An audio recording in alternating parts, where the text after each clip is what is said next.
Hello and welcome into the broadcast, everybody. Connor Mills alongside Brad Walker with you. It's the Matsu Miners taking on the Chugiak-Eagle River Chinooks. It's the first game since All-Star Weekend. Two showcase games followed by a home run derby and then the All-Star game. Unfortunately, the Miners on the national team did not win, but they look to get back to winning here as they are at the top of the ABL with a record of 21-12, going against the Chugiak-Eagle River Chinooks at 13-20, 8 games back from the Miners. We'll run through the starting lineup for the Matsu Miners, leading things off Chugiak-Eagle out of Grand Canyon University. From UC Davis, Caleb Van Blake, he bats second. The number 3 batter out of Oral Roberts University, Spencer Henson. From Texas A&M, Aaron Walters, he bats fourth.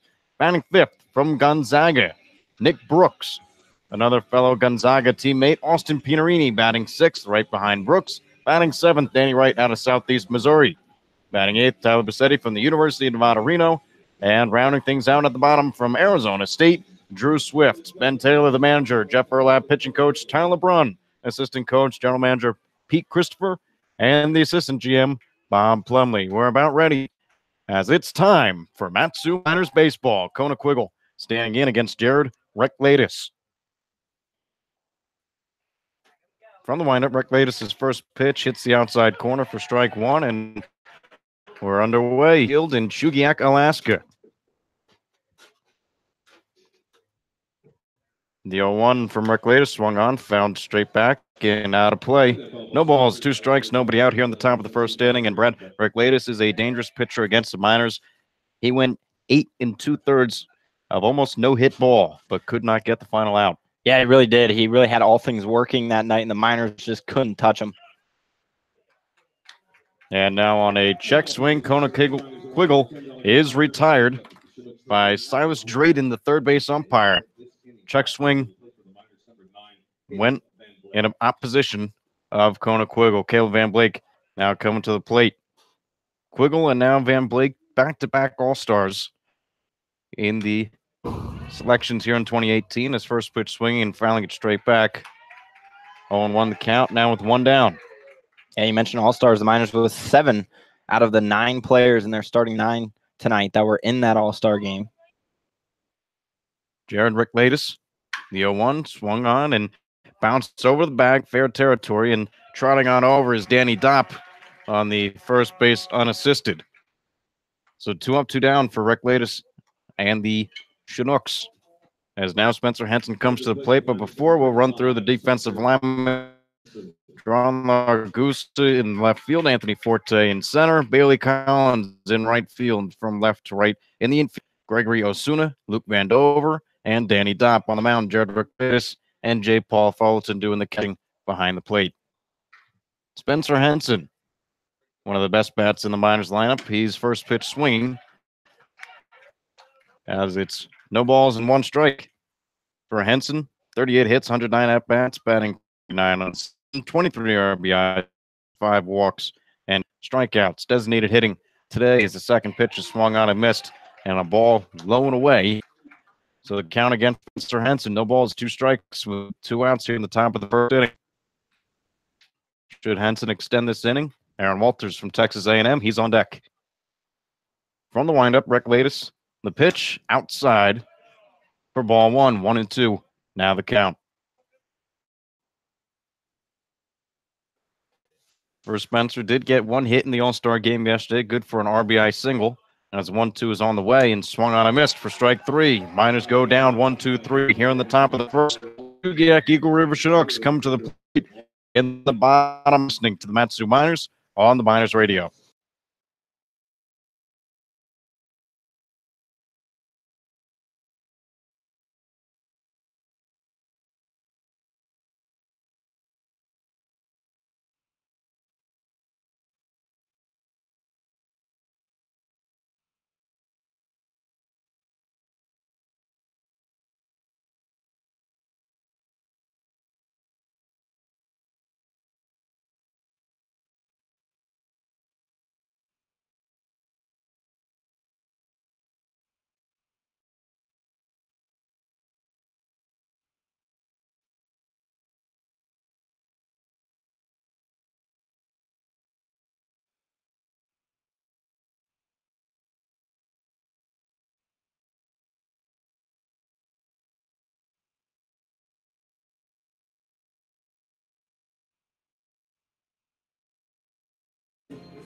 It's the bottom of the first inning between the Matsu Miners and the Chugiak-Eagle River Chinooks. No score.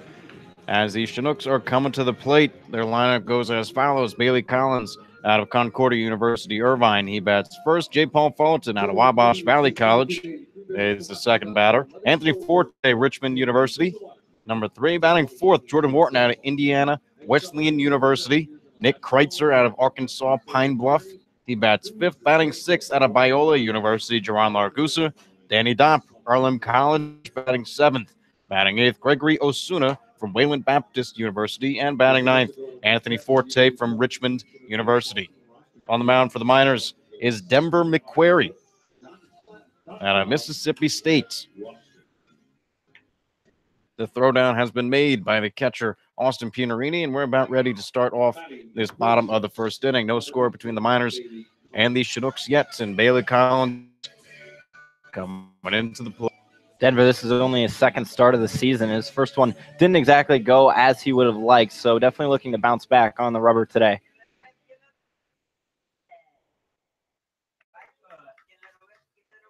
So McQuarrie pitching from the windup, the righty out of Mississippi State. First pitch misses outside for ball one. Bailey Collins batting .238 on the season, has 29 hits and 122 at-bats, 7 RBIs, 18 walks. As swinging and chopping this one over to second base, Van Blake makes the backhand, throws high and away, almost into the Miners dugout. Collins rounds first, he heads for second. The throw over is in time. So Bailey Collins trying to reach second base on an error is thrown out by the catcher, Austin Pianarini, who was backing up on the throw. So it was a nice play from the Miners and Pianarini. Not a good play from Van Blake. He makes his second error. Yeah, real nice hustle there from Pianarini. It's hard in that catcher's gear running from home plate all the way to behind first, but it was absolutely necessary right there. And I'm sure Caleb Van Blake will give him a pat on the back when they head to the dugout. What it makes up for that is first batter Bailey Collins is retired on a 2-6 put out off of an error. Now J. Paul Fullerton batting. The ball on the way, swung on. This one's popped up left side. Bassetti gives chase, but will not go after it as that's out of play.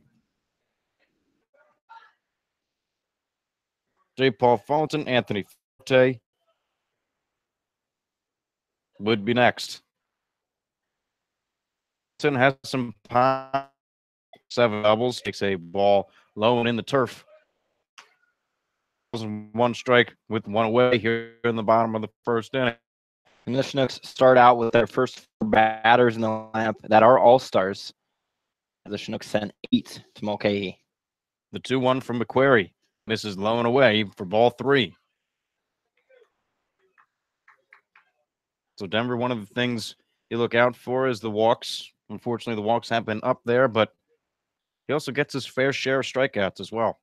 As 3-1 is delivered, swung on. This one stays in the park, giving chase to the left fielder, Danny Wright, but he's unable to get it as he runs into the fence.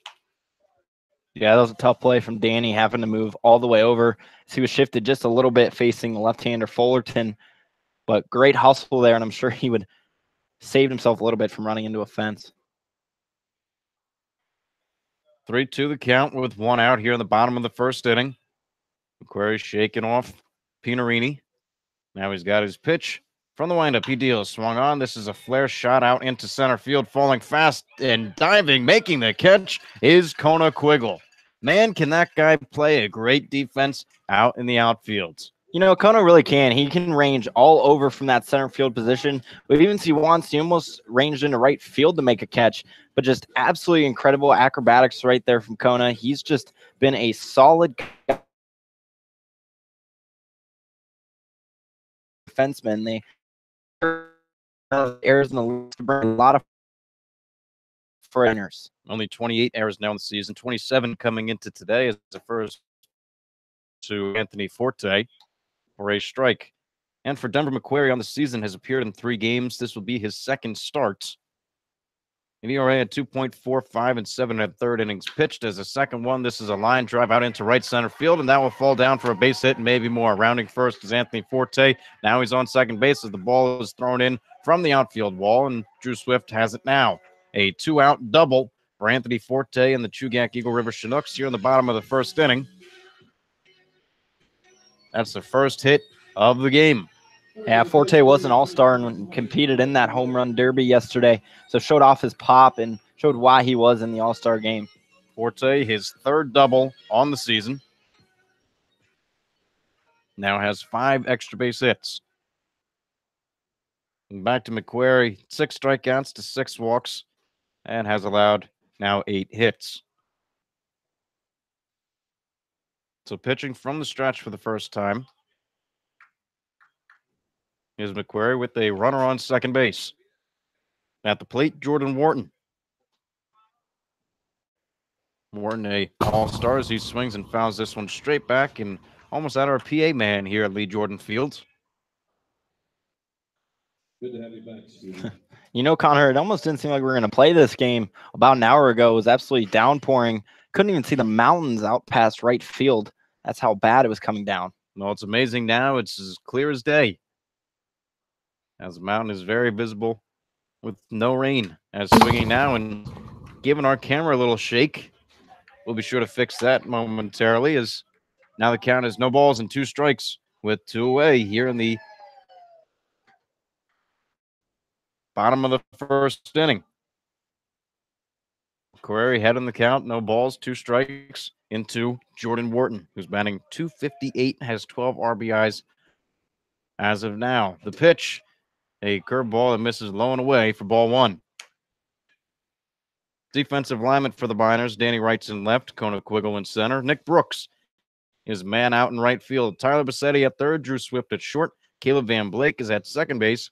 And Aaron Walters making a start at first base. Denver McQuarrie on the mound, Austin Pinarini behind the plate. The count, 1 ball, 2 strikes with 2 away. On the bottom of the first, the pitch into Wharton is low for ball 2. Even though Denver does have 2 strikes on Wharton, he has to be careful pitching to him. Wharton, one of the better pops in this Chinooks lineup with those 7 doubles. So if he leaves one just over the plate, Wharton is ready to squish the bug and turn on it. 2-2 the count. McQuarrie pitching from the stretch. A big lead from Anthony Forte at second base, and the ball sails high for ball 3.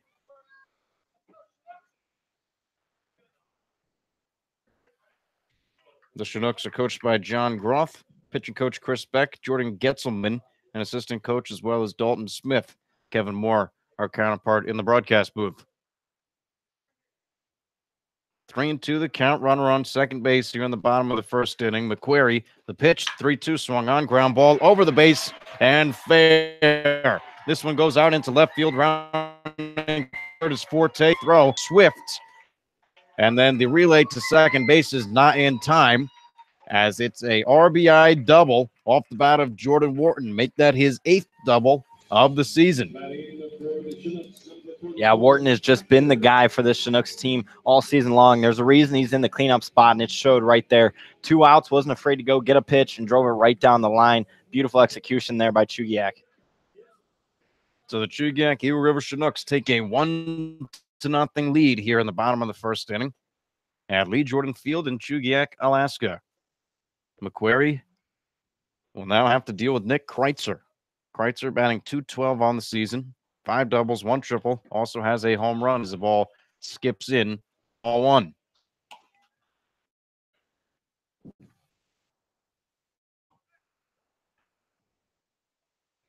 "11 extra base hits for Jordan Wharton on the as he stands on second base. Infield playing back with 2 outs. Outfield straight away. The 1-0 hits the outside, 1 strike into Nick Kreitzer. Kreitzer, 11 RBIs, 16 walks, 25 strikeouts.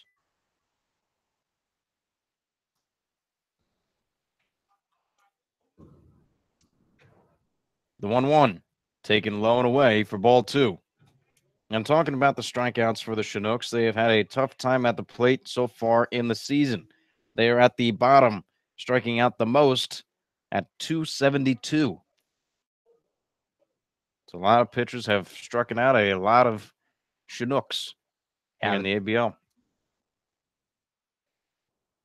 The 2-1 taken low and away. Denver McQuarrie slipping a little bit as he bounces off the mound. And as we mentioned before, a lot of rain was pouring down before this game. He wasn't sure if we were going to get it in, but it is cleared up now.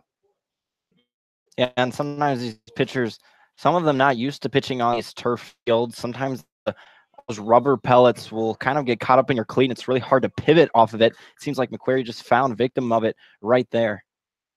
3-1 the count to Nick Kreitzer with 2 away, but a runner on second base. The Chinooks lead the Matsu Miners 1-0 off an RBI of Jordan Wharton. He hit in Anthony Forte.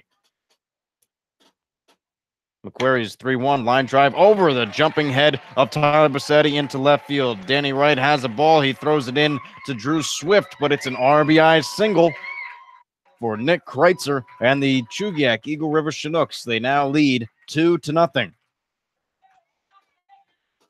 Just another good job of 2-out hitting there from Kreitzer. Not trying to do too much with it, and it showed. Nice flat swing. Just barely got out of the outstretched glove of Tyler Bassetti. He got up there, but Kreitzer delivering big for the Chinooks. And with that, pitching coach Jeff Erlap will take a walk out onto the mound. Connor, the Chinooks team really struggling at the plate the past 5 games heading into the Scout Showcase, only batting 152 and scoring 14 runs in those games. So definitely a bit of their chip on their shoulder. They took the break to a full advantage and worked on some things, and it's showing right now. Sometimes all you need is a little break, a little time off from the game, and that's what the showcase. Well, showcase you're still going in there, not as stressful as a regular season game. Yeah, exactly. It's just the competitiveness isn't there. Your pitchers are going to get a little bit of rest because the guys that start or who relief are only going to go an inning or 2. So it gives you about 3 days of rest. Even if you do have some guys in the All-Star game, they're not going to pitch to their full max. And it shows they just seem to be rested right now and relaxed. And we mentioned in the pregame, they're good at home, 8-7. Their overall record may not indicate that, but they're comfortable playing here in Chugiak on Lee Jordan Field, and it's being displayed right now on the field. So it's a 2-0 lead. Chugiak over the Miners. As now at the plate is Jerron Largusa. Largusa batting an even 200, 16 hits, 80 at-bats. Has 13 RBIs, 6 walks, and has struck it out 24 times. Pitch in from McQuarrie is low. 2 balls and no strikes. And Denver McQuarrie, after getting the first 2 outs in the inning, is struggling to find the third one. Over on first base is Nick Kreitzer, who hit in the second run of the game. The count into Jerron Largusa, 2 balls, no strikes, with 2 outs here on the bottom of the first inning. McQuarrie pitching from the stretch. He deals low and away. 3 straight balls to Jerron Largusa after pitching coach Jeff Erlab walked out to the mound. Yeah, McQuarrie just struggling to command his fastball right now. Obviously one of his main pitches, so he'll need that if he wants to continue success in this game. The 3-0 taken all the way for a called strike.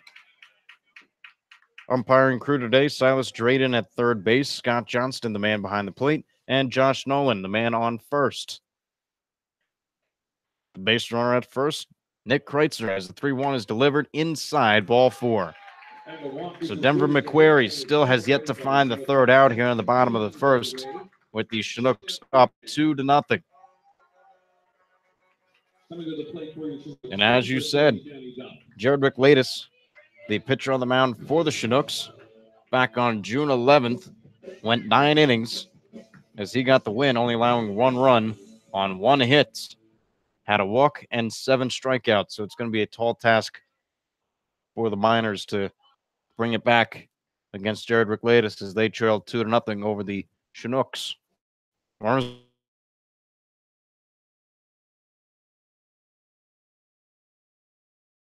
This one, there's now 2 runners in scoring position against Denver McQuarrie and the Matsu Miners. Yeah, that one just got through Petering's glove and then hit his back left ankle, that is. And unfortunately, the roll just was not in favor of the Miners. And Denver McQuarrie will really have to find a way to just get Danny Dopp in any way possible with 2 outs right now. Runners on second and third with 2 outs here on the bottom of the first inning. Chinooks up 2-0. Denver McQuarrie now pitching from the windup. The 1-0 on the way, swung on and missed by Danny Domp. 1 ball and 1 strike. Center field is playing to the right of second base. And that's the only defensive change of note. The 1-1 into Domp, swung on and missed. 1 ball and 2 strikes now, as McQuarrie is 1 out away from ending this rough inning. Yeah, and if he can only get out of this with only 2 runs given up, that's definitely not too tall of a order to ask this Matsu Miners offense. 1-2 on the way, swung on and found into the mitt and out of Austin Pianarini. The hard swing from Danny Dompe just gets a piece of it and stays alive. 1-2 the count, 2 outs.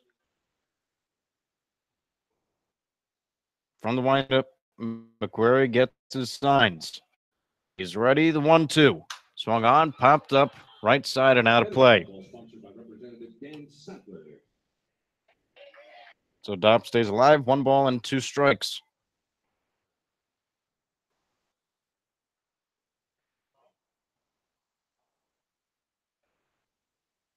McQuarrie is ready from the windup. He deals. Swung on, bouncing ball right back up the middle. 1 run is in. Another is rounding, heading for home. The cutoff will be made. A 4-run bottom of the first inning off of Denver McQuarrie and the Matsu Miners. Chugiak takes a 4-0 lead here at Lee Jordan Field in Chugiak, Alaska. Yeah, the Chinooks coming out wanting to get out of this all-star break with a bang, and they're doing it right now. Seeing some nice pitches from McQuarrie, and just they're not a big extra base hit team. We've saw this before when they played us. They just put it exactly where the Miners aren't, and unfortunately, it's just not working out in McQuarrie's favor. A 2 RBI single for Danny Domp. Nick Kreitzer scored, as did Jaron Largusa. And there has yet to be a 3rd out recorded here in the bottom of the first. It's 4-0 Chugiak, as the first pitch into Gregory Osuna is high and away. 1 ball, no strikes. Nobody is warming up in the bullpen yet for the Matsu Miners. Jake Terry has taken off his warm-up and picked up a glove, so we might see him starting to do a little something, as the 1-0 was swung on and missed by Gregory Osuna. 1-1 now the count.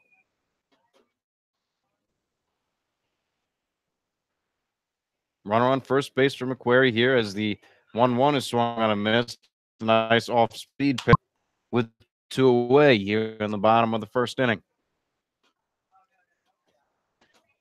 Infield and outfield playing straight away.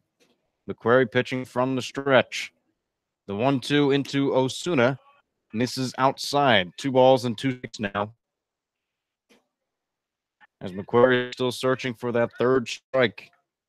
Yeah, it's a nice waist pitch right there. Slider starting outside and just kept drifting that way. 2-2 the count. McQuarrie looks into Austin Pianarini.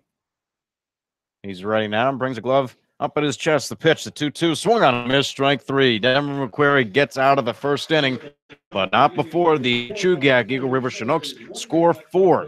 It's the Chinooks 4, the Miners nothing, as we head towards the top of the second inning. You're listening to the Matsu Miners on the Miner Radio.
Top of the second inning. Here at Lee Jordan Field, Connor Mills, Brad Walker with you. We'll be sure to get Ian Churchill in on the broadcast as he's the man on the radar gun. We'll get him later on. Right now, the Miners trail 4-0 to the Chinooks after a 4-run bottom of the first inning off of Denver McQuarrie. The Miners went 1-2-3 in the top of the first as Aaron Walters now stands in. First pitch from Rick Latus into Walters, swung on, ground ball over to short, takes a couple hops. Osuna has it, throws a little bit low, right on the money to the first base, Danny Dopp. One pitch, one out, top of the second inning. As now coming to the plate, the big bopper, Nick Brooks. Yeah, Brooksy definitely displayed in the home run derby. Unfortunately, wasn't able to end his crown, but seemed into his own after having that month off from baseball and now stepping into a Miners uniform yet again. Nick Brooks, so far, it's been early, but he has 2 hits and 8 at-bats. 4 RBIs yet, 3 walks and 3 strikes. Pitch is taken in for a called strike, 0-1.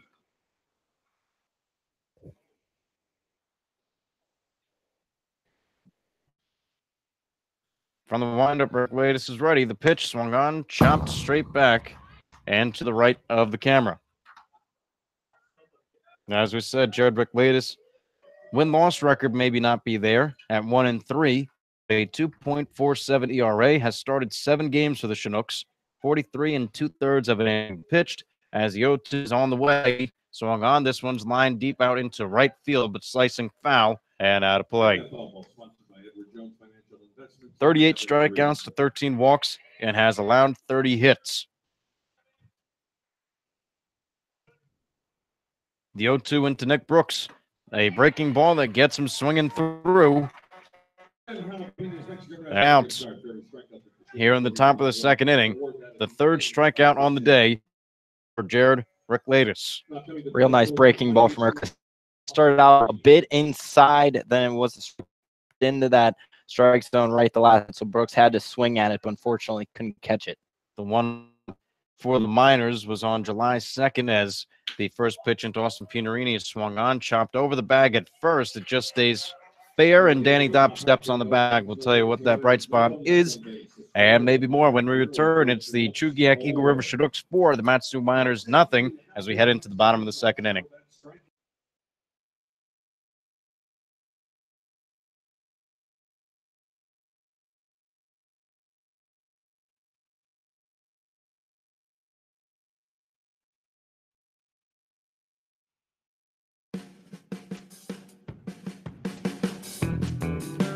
Matsu Miners Internet Broadcast is sponsored by the Napa Parts of Alaska and owner Jim Ruda. Stop into one of your locally owned and operated Napa Auto Parts of Alaska and ask about a Matsu Miners jersey giveaway. So stop in and enter for your chance to win today.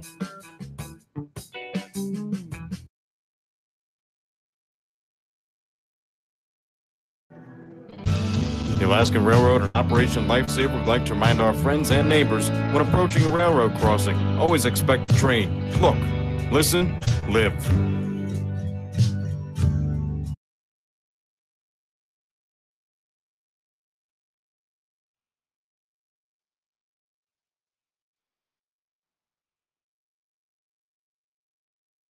Hey, I'm Tyler Bassetti. I'm from Nevada, Reno, and you're listening to Matsu Miners Baseball. It's the bottom of the second inning. Denver McQuarrie will look to have a better inning on the mound than he did in the first. Allowed 4 runs on 4 hits, 1 error. The error was erased right to begin with. So we talked about a bright spot against Jared Rick Latus. On July 2nd, Rick Latus took the loss. He went 4 1/3, allowed 5 runs, only 2 were earned. Gave up 6 hits, 2 walks, and 5 strikeouts. Miners look to come back to the plate. And the top of the third, as we are here on the bottom of the second inning, Denver McQuarrie will square off. Comes a fastball all the way on the outside corner, 0-1.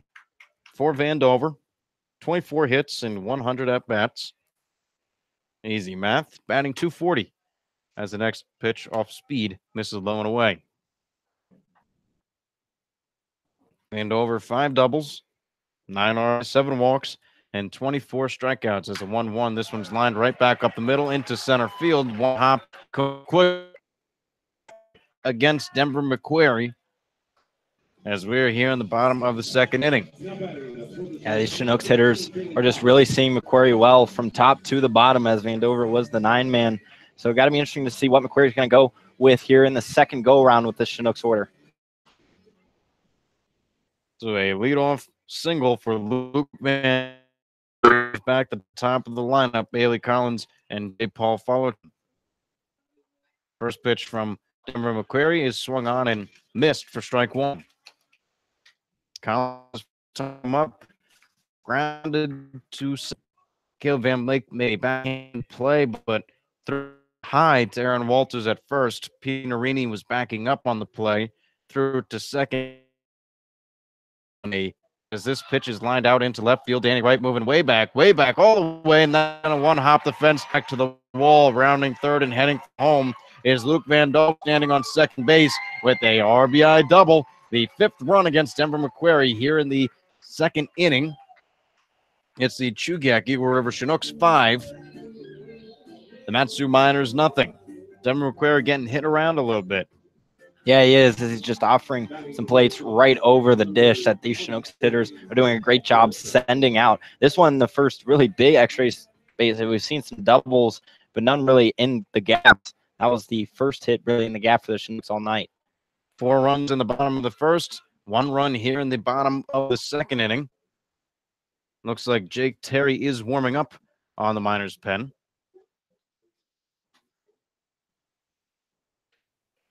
Bailey Collins was the first out of the game, and now he redeems himself with a RBI double. He stands on second base as a first pitch into J. Paul Fullerton misses outside for ball 1.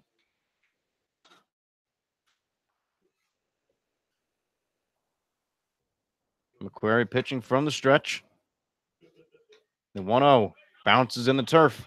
2 balls, no strikes, nobody out here in the bottom of the second inning. 1 run is already in as the Chinooks lead 5-0. Painterine doing a nice job being a wall tonight on this turf who hops. So you just have to make sure the gloves in the turf and that your chest is up. He's doing exactly that. 2-0 the count to J. Paul Fullerton. Fullerton batting .247 coming into today. As this one line drive right back up the middle. 1 hops to Drew Swift, who goes to third base with it. And now Bailey Collins is in a rundown situation. The throw from Bassetti is a little high to Van Blake. This one goes back to third base. Denver McQuarrie covering and tags Bailey Collins. So a nice fielder's choice that was led off by the shortstop, Drew Swift, the all-star defensive man, Drew Swift.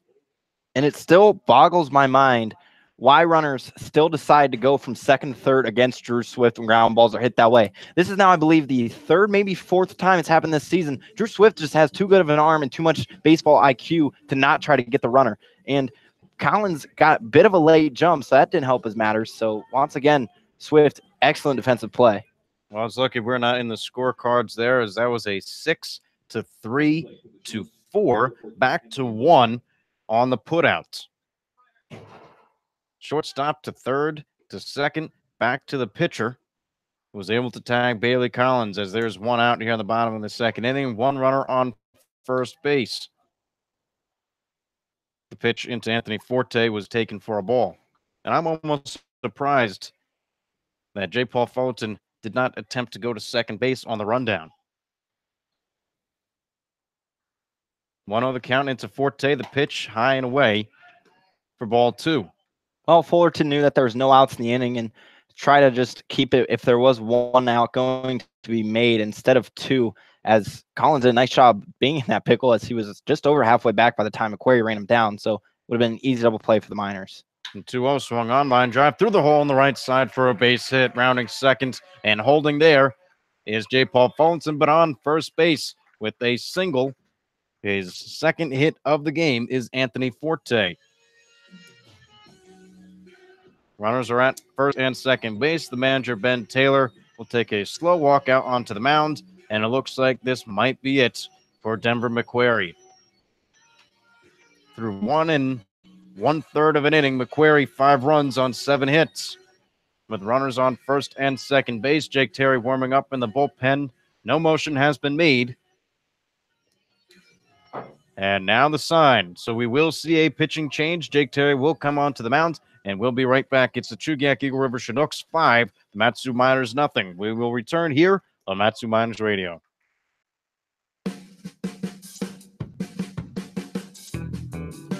Matsu Miners Internet broadcast is sponsored by the Napa Auto Parts of Alaska and owner Jim Ruda. Stop into one of your locally owned and operated Napa Auto Parts of Alaska and ask about a Matsu Miners jersey giveaway. So stop in and enter for your chance to win today.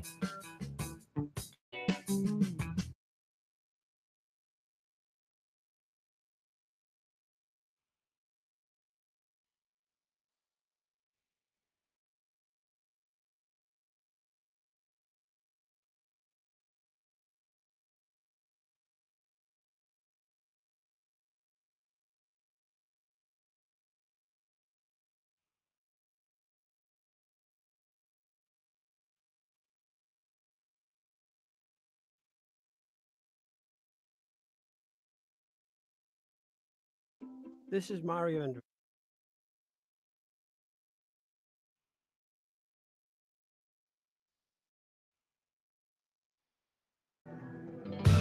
The Alaskan Railroad and Operation Lifesaver would like to remind our friends and neighbors when approaching a railroad crossing, always expect a train. Look, listen, live.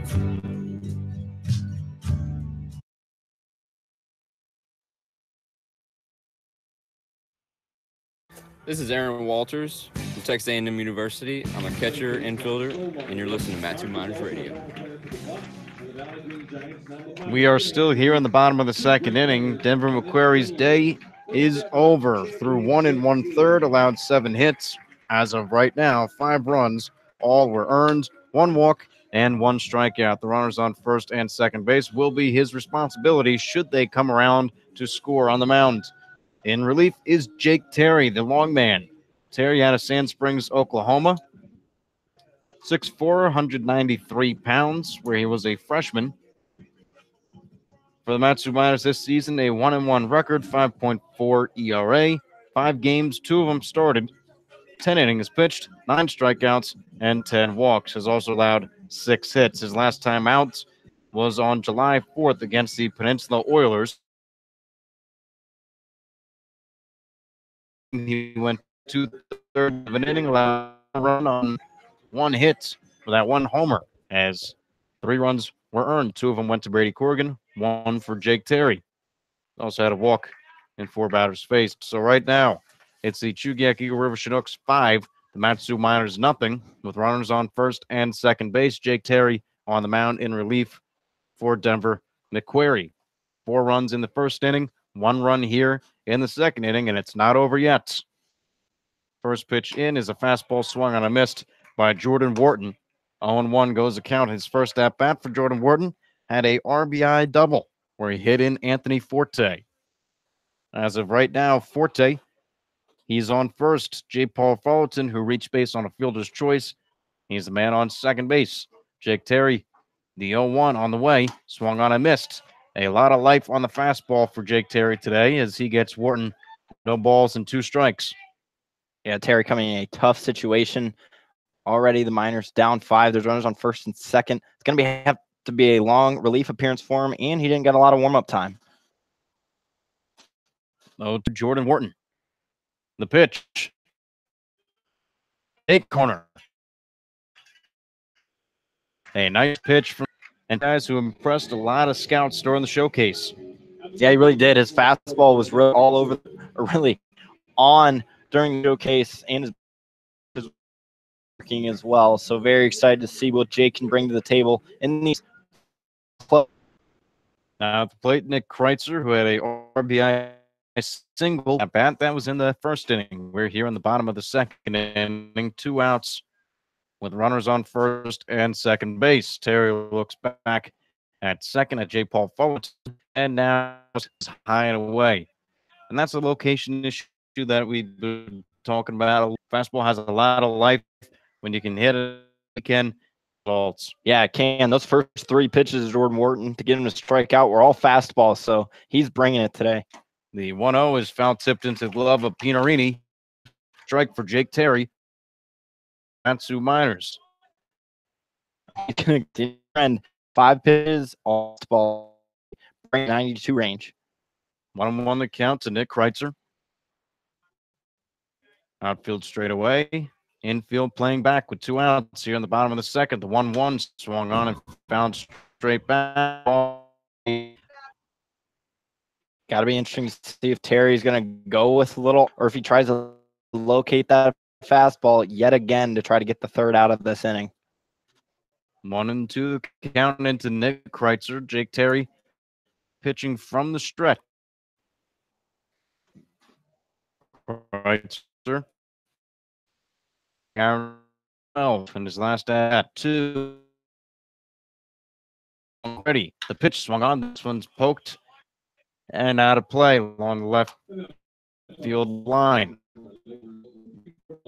1 out here at a sort of rain earlier on before the game, and looks like the skies have cleared now. Cloud coverage still at Alaska, but it's brighting.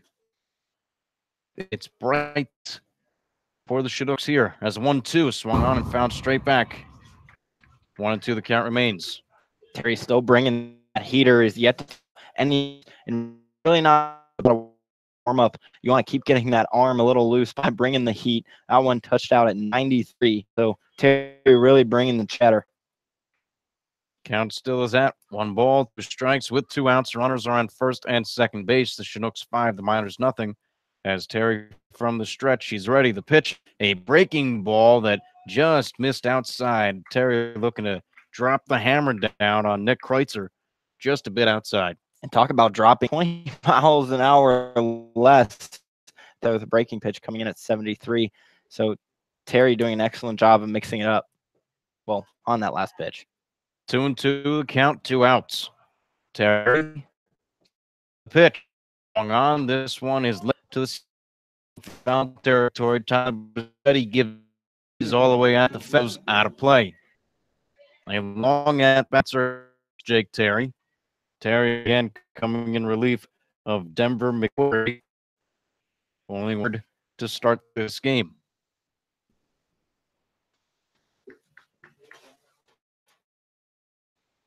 So Terry on in long relief as a 2.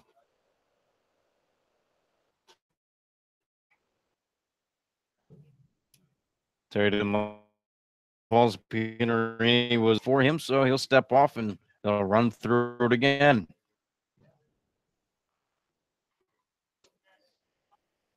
Two the count to Nick Kreitzer. The pitch in from on and fouled off again.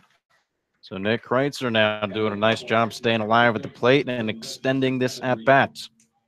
Yeah, he really is just fouling off all these fastballs and then laid off that one off-speed pitch. He's going to, if it's anywhere near the zone, he had it, and it's shown. 2-2, the count remains to Nick Kreitzer. With 2 outs here in the bottom of the second, the pitch swung on. This one will stay in play. Drew Swift calling ranges towards third base. And so the Chugiak-Eagle run 3 hits as his day was closed. It's the Chinooks 5, the Miners nothing as we head to the top of the 3rd inning. You're listening to on the Miner Radio.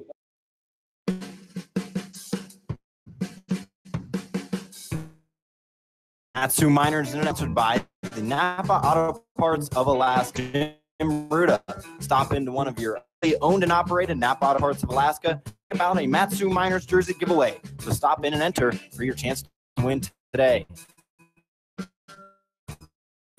Mario Andretti. You know me as a race car driver, but I'm also a Meals on Wheels volunteer. I've raced against the sport's biggest personality. Never met more vibrant, amazing people than the seniors served by Meals on Wheels. You can make a difference by driving and saying, "So America, let's do lunch." Volunteer your lunch break at america.org. This message brought to you by Meals on Wheels America and the Ad Council.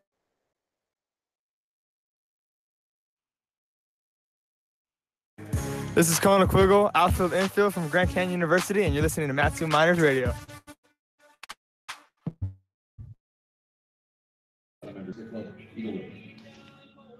Top of the third inning, Jared Rickladis now has a 5-0 lead as the Chinooks lead the Miners, leading things off of a guy who really showed off during the showcase games, a time that he really needed to do it.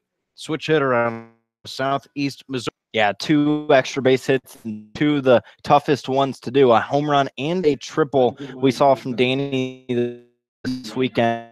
He saw the ball really well, and he did it from the right side, which was impressive. Haven't seen him bat from the right side a lot this season.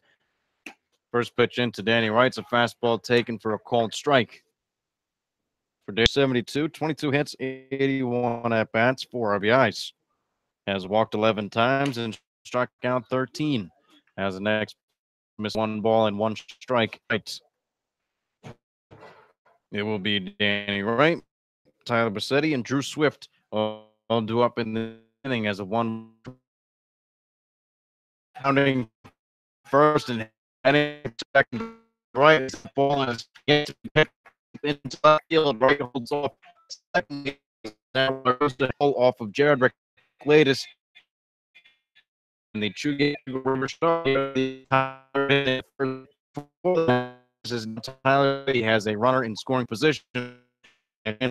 Right, just keep it on right there. That ball was hit in the right field, maybe a chance of a triple, but made the smart decision holding up its.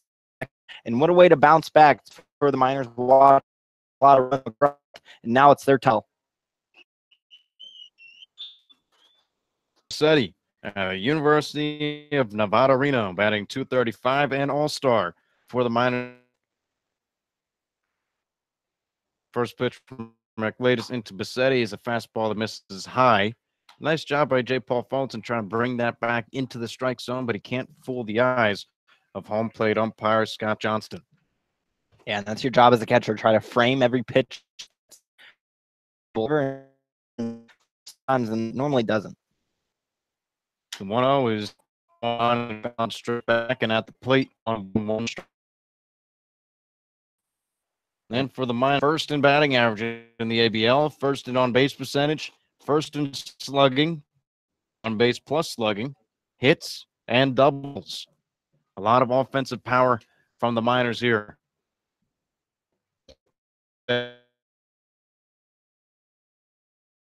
Ready? Tyler Bassetti is hit by a pitch. As now the first 2 base runners have got on.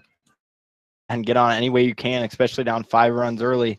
And the Miners, a little bit of a disadvantage coming into this game. They did not take batting back to the Chinooks, who when we showed up today, were obviously taking batting practice. Due to the rain, the Miners didn't get opportunity. So the reason the bats are a little sluggish at the beginning, but they seem to be coming around. Off for some yesterday. I won't say the majority because 12 Miners were in the All-Star game. As Swift is laid down a bunt, a hard bunt that goes right back to Rickladis.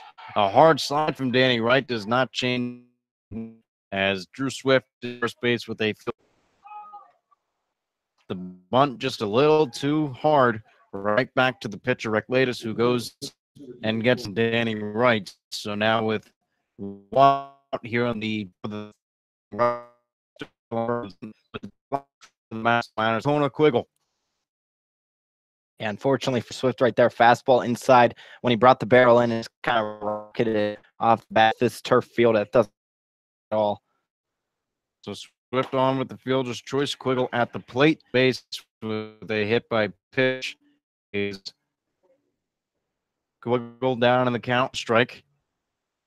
First time struck out against Rickladis. In yesterday's All-Star game, I'd say he impressed a few. Had 3 hits and another diving catch, as this one's a ground ball through the hole on the right side. Held up at third base is Tyler Bassetti, but now 2 hits against Jared Rickladis here in the top of the 3rd inning. Bases are loaded for fellow All-Star Caleb Van Blake. Van Blake now with a chance here to re-error. The error was not costly, but still an E4F. Yeah, no, don't. Going back to that hit by Kona, Bassetti held up because it was real shallow right field. It would have been a real bang-bang play, a little more on the Chinooks, as it seemed like Bozzetti was just rounding third when it glove of Bailey Collins. Bases are loaded here in the top of the third inning. As Jared Rickley stretch into Caleb Van Blake, a high chopper over to they throw plate. Danny Dopp throws high. Drew Swift a little into slides into home safely. Chugiak-Eagle goes from first to third. And now Caleb Van Blake. It might not have been the way he wanted to drive across some RBIs. Yet he does it by the first base. Danny Dopp 2-run score across the pitcher Jared Rickley. And now it's the Chugiak-Eagle River Chinooks 5, the Matsu Miners 2, and they're starting to crawl back into it. And the big bopper, Spencer Henson. And that's why you put the ball in play. Chinooks have the team in the ABL. You want to make them make the mistakes, and Caleb Van Blake did just that. Didn't only get one for the Miners, but got two right here. Now an excellent opportunity from one of the best RBI men in this league. Only down 3. The tide is starting to roll the Miners' way. Spencer Henson, who struck out his last time up, takes a ball that is up for ball 1. And again, Henson and Brooks both in the home run derby before the All-Star game. Brooks not having enough time to make his way onto the All-Star list, but still participate in the festivities as Henson takes a ball outside. 2 balls and no strikes. Henson, 23 RBIs on the CABL. As it looks to tack on one out here in the top of the third inning. Miners have 2 crosses. Spencer inside for a called strike. 2 balls and 1 strike is now the count. Miners, Caleb Van Blake at first base, and at third is Quiggle. Miners looking to get into the win column here as they have 11 games left. As a 2-1, this our field falling fast, but into the glove of Anthony Forte, tagging at third and heading for home. No throw is Chugiak-Eagle. A sacrifice fly gets the job done for the Matsu Miners here in the third inning. Spencer Henson now with 24 RBIs on the seat today. 2 outs in the top third. The Chinooks 5, the Miners 3. Yeah, nice play by Spencer right there. If you're going to have a hit that, or going to have a hit that isn't a hit, might as well be a sacrifice fly and place beauty there. So now there is only 1 runner on first base with Aaron Walters at the plate. Walters 275 on the season as his first time up grounded into a 6-3 putout. Latest checked over to Caleb Van Blake, who went back sliding. You can hear Asa Lacy, teammates of Aaron Walters, as he swings and fouls this one straight back and into the fence. No balls and 1 strike. Asa Lacy and Aaron, both from Texas, battery mates of the future. 0-1 the count into Aaron Walters with a runner on first base. Breck latest, the pitch, low and inside for ball. 1-1 the count, 2 outs here in the top of the third inning. We're in the top of the third. The Miners have scored 3 as they are 2 away from tying the Chinooks. 3 away from taking a lead. 1-1 the count, the pitch outside for ball 2. Should Walters extend this inning, Nick Brooks is waiting in the on-deck circle.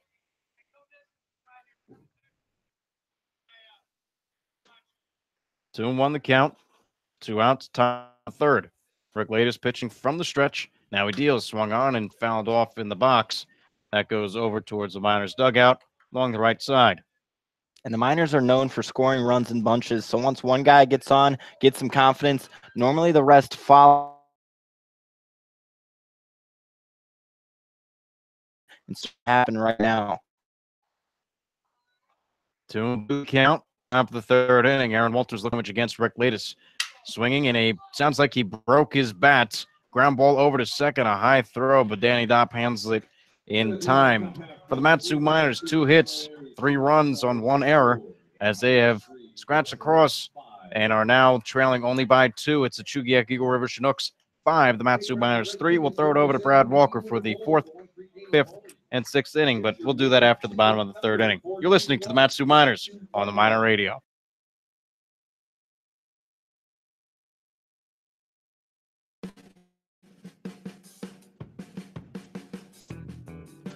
Matsu Miners Internet Broadcast is sponsored by the Napa Auto Parts of Alaska and owner Jim Ruda. Stop into one of your locally owned and operated Napa Auto Parts of Alaska and ask about a Matsu Miners jersey giveaway. So stop in and enter for your chance to win today.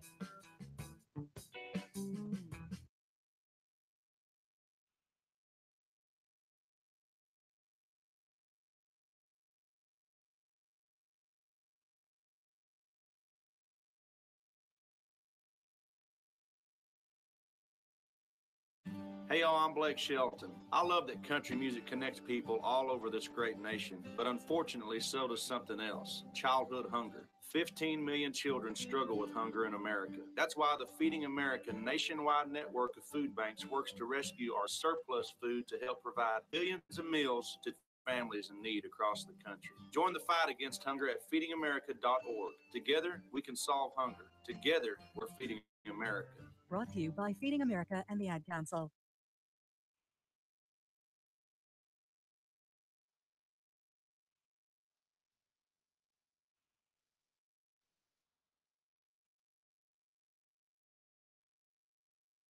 It's Josh Hatcher here, infield outfield from Mississippi State University, and you're listening to Matsu Miners Radio.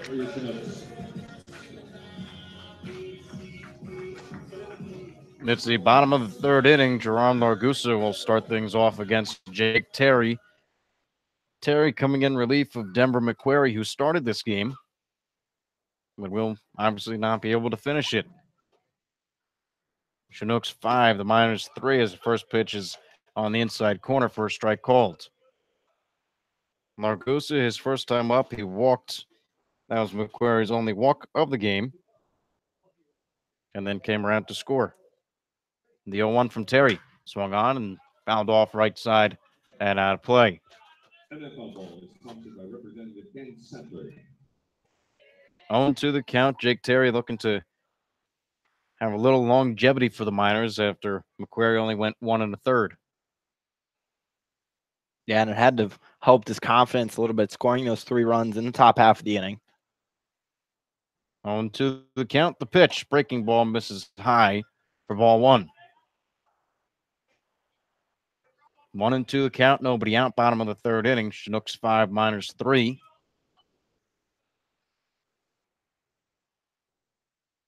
Outfield shifted towards right on Jerron Largusa. The 1-2 is taken. Strike 3 called.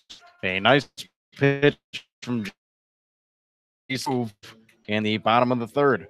Yeah, it really is. Ever since Terry came in the game, the Chinooks batters couldn't figure them out. There's only been 3 of them so far, but he's delivering that fastball, has great command on it with that great zip. So if he can just throw in breaking pitches every now and then, Chinooks batters are definitely going to be well off balance. Danny Dopp, the first baseman, now stands in. Dopp, his first time up, a 2 RBI single.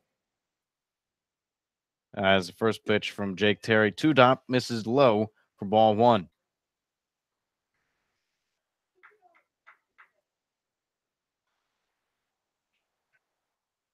One another count, 1 out. Bottom of the 3rd inning. Danny Dopp at the plate is batting 195 on the season as he takes another ball in the turf, 2-0. 17 hits in 87 at-bats. 5 RBIs. Make that 7 now. 7 walks and 16 strikeouts. As the 2-0 is on the way, a fastball that misses inside for ball 3. 3 straight balls from Jake Terry. Yeah, just needs to settle in right here, take a deep breath as he just did, and then toe the rubber, expecting to bring that fastball in the zone. Out. The pitch from Terry is swung on and popped up in foul territory. Into foul territory is Aaron Walters, who makes the catch, and that is an unfavorable out for the head coach, John Groth. A 3-0 count. The hitter, Danny Dopp, got the green light, but he fouls it into foul territory and into the glove of Walters. Yeah, normally the rule is if you have a green light on 3-0, it has to be your perfect pitch. If you had to pick any of them, no matter what it is, fastball, curveball, slider, it has to be in that great spot. So Dopp didn't seem like he picked the right one. If he just did. So now there are 2 outs and Gregory Osuna at the plate. So Osuna struck out as he lays down a bunt, charging hard is Ty Bassetti. The throw will get him. A nice play from Tybo as the Chugiak-Eagle River Chinooks go down 1-2-3 here in the bottom of the 3rd inning. And now we will turn it over to Brad Walker for the 4th, 5th, and 6th inning. It's the Chinooks 5, the Miners 3, and we'll be right back here on Matsu Miners Radio.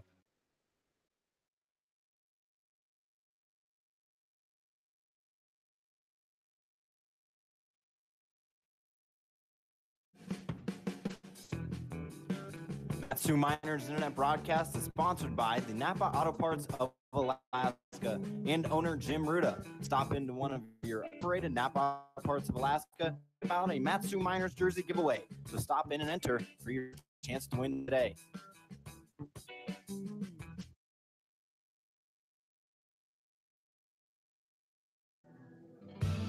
The Alaska Railroad, an Operation Lifesaver, would like to remind our friends and neighbors when approaching a railroad crossing, always expect a train. Look, listen, live.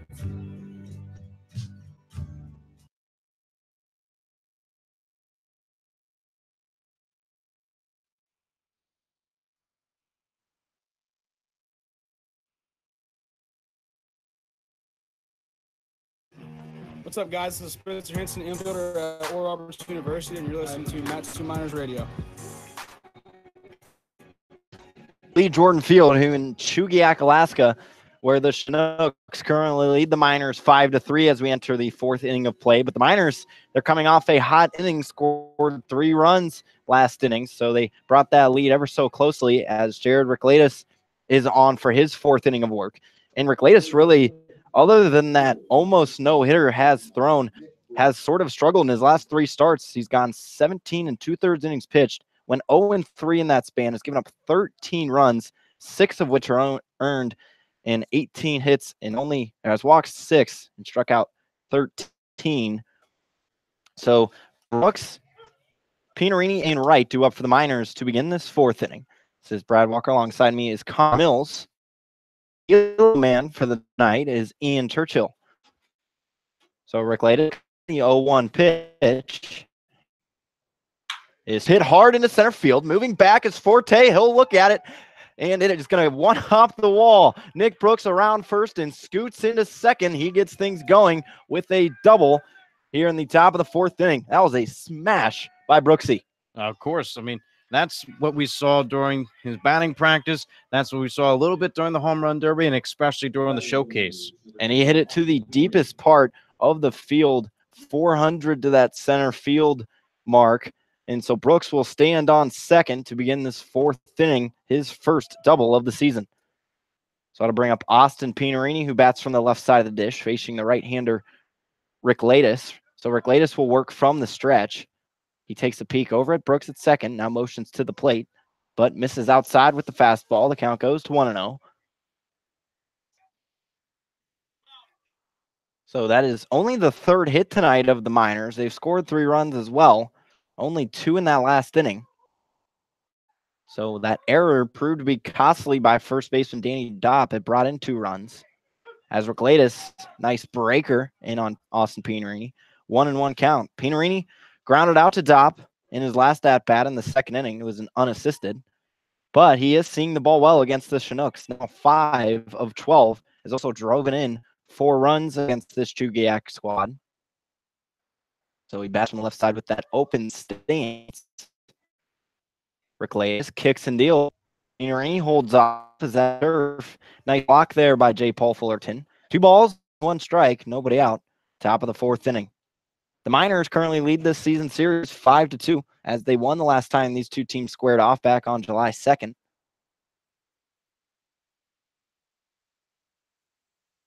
As Pinarini hits one hard on the ground over to first, Dopp makes the nice backhand play and will tag first yet again on Austin Pinarini. So that's the first out of the inning.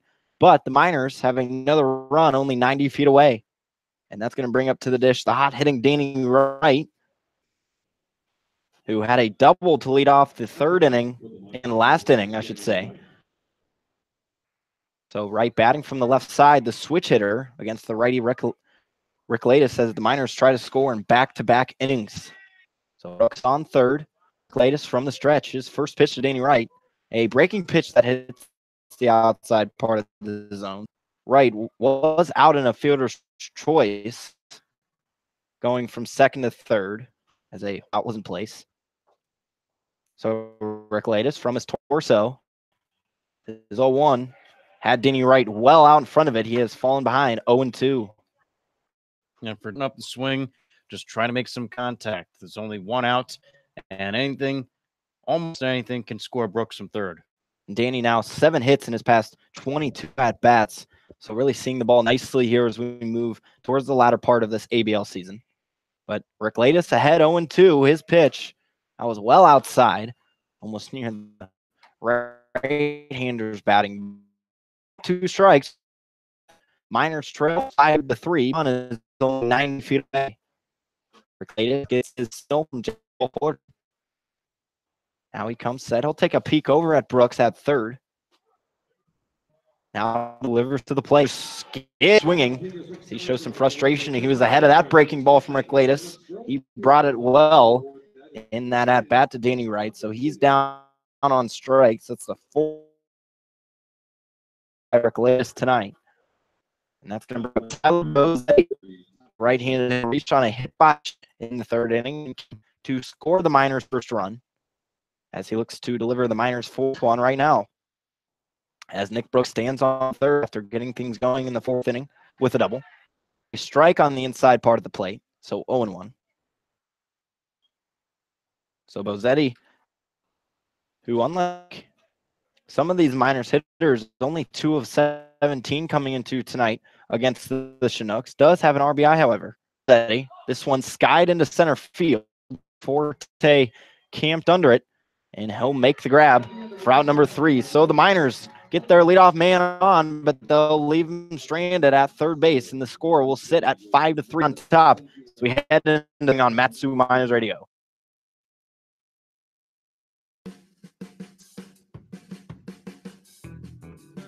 Matsu Miners Internet broadcast is sponsored by the Napa and owner Jim Ruda. Stop into one of your locally owned and operated Napa Auto Parts of Alaska and ask about a Matsu Miners jersey giveaway. So stop in and enter for your chance to win today.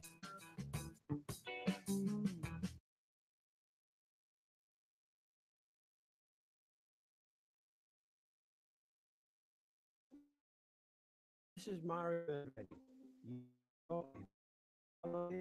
I've raced against the sport's biggest personality.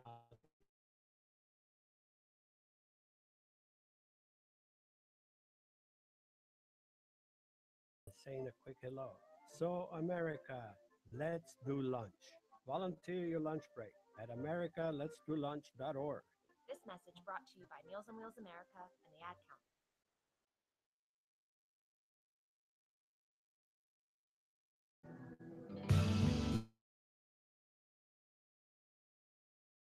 Approaching a railroad crossing, always expect a train. Look, listen, live.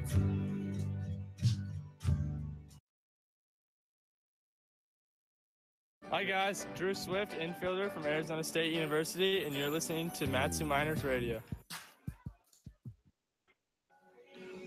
So Jake Terry, the right-handed thrower for the Miners, on for his 3rd inning of relief here in the bottom of the 4th inning. He'll face Vandover, Collins, and Fullerton, the 9-1-2 batters of the Chinooks. They also hold the lead 5-3 currently over the Miners, as the Miners are going to sit into their 11-game final stretch before hopefully making the playoffs. So Jake Terry's first pitch at the bottom of the 4th inning gets Vandover to swing through. Vandover does have a hit tonight back in the 2nd inning. He ended up coming around to score the 5th run of the ballgame for the Chinooks. They currently sit atop 5-3. So Jake Terry's 0-1. This one skied foul and out of play to the right side. So Terry ahead in the count, 0-2. Terry really working the fastball quite well tonight, something he's been working on all season long. Working the fastball and also working out of the stretch. He's kind of done away with the windup, and now Terry right now solely pitching from the stretch. And Terry saying he's more comfortable from that relief position. As this 0-2 is blazed by Luke Van Dover for strike number 3. Jake Terry keeps piling on the strikeouts. This is now his 3rd of the game coming in relief. So with 1 down, Bailey Collins steps in from the left side of the dish. The Concordia University of Irvine ball player. Collins having himself quite the night. He's reached twice, or rather twice. In the first inning, reached on air and then was put out in the same hit. And then in the second inning with the RBI double. So 1 down now in the bottom of the 4th inning. Terry's first pitch to Collins misses high. 1 ball, no strikes. Collins was an all-star this year for the Chinooks, 1 of 8. So Terry, from his torso, his 1-0 pitch. That's a fastball that misses high, 2-0. Collins, now against the Miners, is 4 of 23 with 2 RBIs. Now it's his first RBI in well over a week. His last one came July 3rd. So Terry's 2-0. This one popped into center field. Moving in quickly is Chugiak-Eagle. Rather, Danny Wright making the play on that one in shallow left center field. So 2 have stepped up to the plate and 2 have walked back to the dugout here in the bottom of the 4th inning as Jake Terry looks to continue his nice relief effort. And this is what Jake Terry needed to do, go a little bit longer into this game, eat up some innings for the Miners, and hold them to this 2-run lead so they can have a chance to get back into the game. So 5-3 is your score between the Chinooks and Miners. The team at the plate is leading in the Chinooks. As we mentioned, this is the final 11 games for the Miners last season as Terry's first pitch into Fullerton on its way and misses for a ball outside. They lost their first 2 in the last 11 stretch and then ended on a 9-game winning streak, which ended up turning en route to a back-to-back championship run. So Terry's 1-0 pitch is fouled back and behind us here in the box. The count will go to 1-1. So the Miners en route of 3 straight titles this year, and so far the stats are saying they're going that way, especially on the pitching side. They lead in ERA with a 2.68, and opponents only hitting 205 against them. So the count currently sits at 1-1. Jake Terry from the stretch. Fastball that just misses low. So the count moves to 2-1. J. Paul Fullerton is 0 for 2 tonight. Flew out in the first inning, but reached in the second on a fielder's choice. Only 5 hits against the Miners this year, but does improve that nice on-base percentage at 346. It clears right now. The ground ball hit in between first and second base, so we'll keep this 4th inning rolling as J. Paul Fullerton extends it with a single with 2 down. As that brings up Anthony Forte, 2 hits tonight and 2 at-bats in the first and second innings. So the left-handed hitter center fielder has a man on first, and his Chinooks lead the Miners 5-3. Chinooks now 8 hits tonight. As you mentioned, the Chinooks came into tonight, their past 5 games, only a 152 batting average. That's clearly going to rise right now. So Jake Terry will toe the rubber with a runner on first and 2 outs here in the bottom of the 4th. His first pitch, and Anthony Forte misses just low for a ball, 1-0. So Forte now is 5 of 12 against the Miners in this season. So seeing the ball against the green jersey Miners. This one line down in left field. Danny Wright moving back, looking at it, just out of his glove. Moving quickly around third is J. Paul Fullerton. He'll hold there, and moving into second is Anthony Forte, the 2-out double. That'll keep this inning going. One out on the bonus with Jordan Wharton coming up to the plate. Jake Terry faced him, the first batter in the game, and now he has a chance to strike him out again. So nice hit there by Forte to advance Fullerton all the way over to third, and that'll bring up a mound visit from Jeff Erlab. This Chinooks team, Connor, just really seeing the ball very well tonight. They are. It's Forte. It's the middle of the lineup that's really doing the damage here against the Miners. And fortunately for Terry, he's able to go 2 1/3 and really hold them to that 5-3 lead. So for Terry, I think he's going to get an opportunity here to get out of the inning but if not, it might be a little short leash. Yeah, definitely. This is only a 2-run ball game. Chinooks currently leading 5-3, but they have runners on second and third with 2 outs for Jordan Wharton, who already has an RBI tonight. Back in the first inning, drove across a run with the double. So the meeting is adjourned, and we're ready to get back to baseball. The right-handed hitting Wharton steps to the dish. Mentioned 1 for 2. Now has struck out in 4 of his past games played. So Terry will toe the rubber for the Miners. Runners on second and third, bottom of the 4th inning. Terry's first pitch. Fastball misses high and around the lettering of Jordan Wharton. Chinooks are in the basement runs scored this season. They only have 114, but that total has been increased to 119 tonight with the 5. So Terry, he's trying to even up this count. He does with a fastball on the lower portion of the plate, 1-1.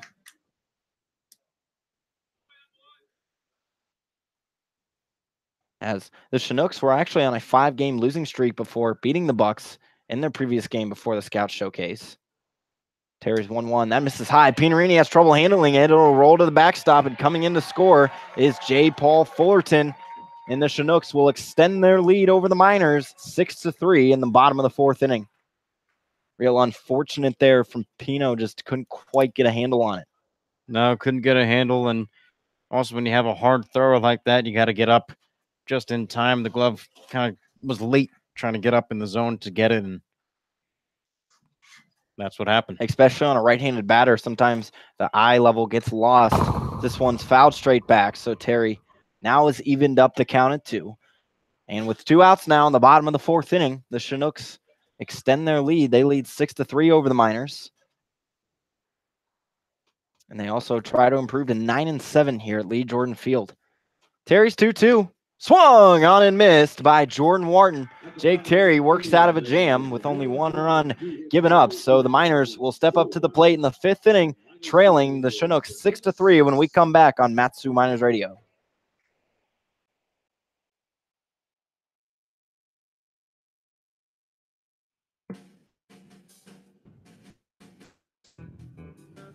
Matsu Miners Internet broadcast is sponsored by the Napa Auto Parts of Alaska and owner Jim Ruda. Stop into one of your locally owned and operated Napa Auto Parts of Alaska and ask about a Matsu Miners jersey giveaway. So stop in and enter for your chance to win today.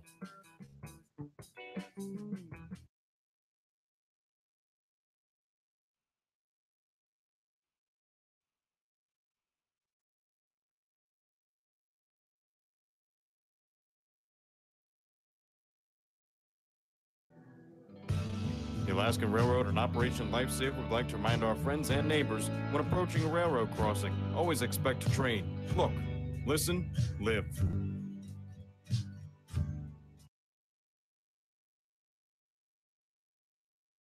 Hey y'all, I'm Blake Shelton. I love that country music connects people all over this great nation, but unfortunately so does something else, childhood hunger.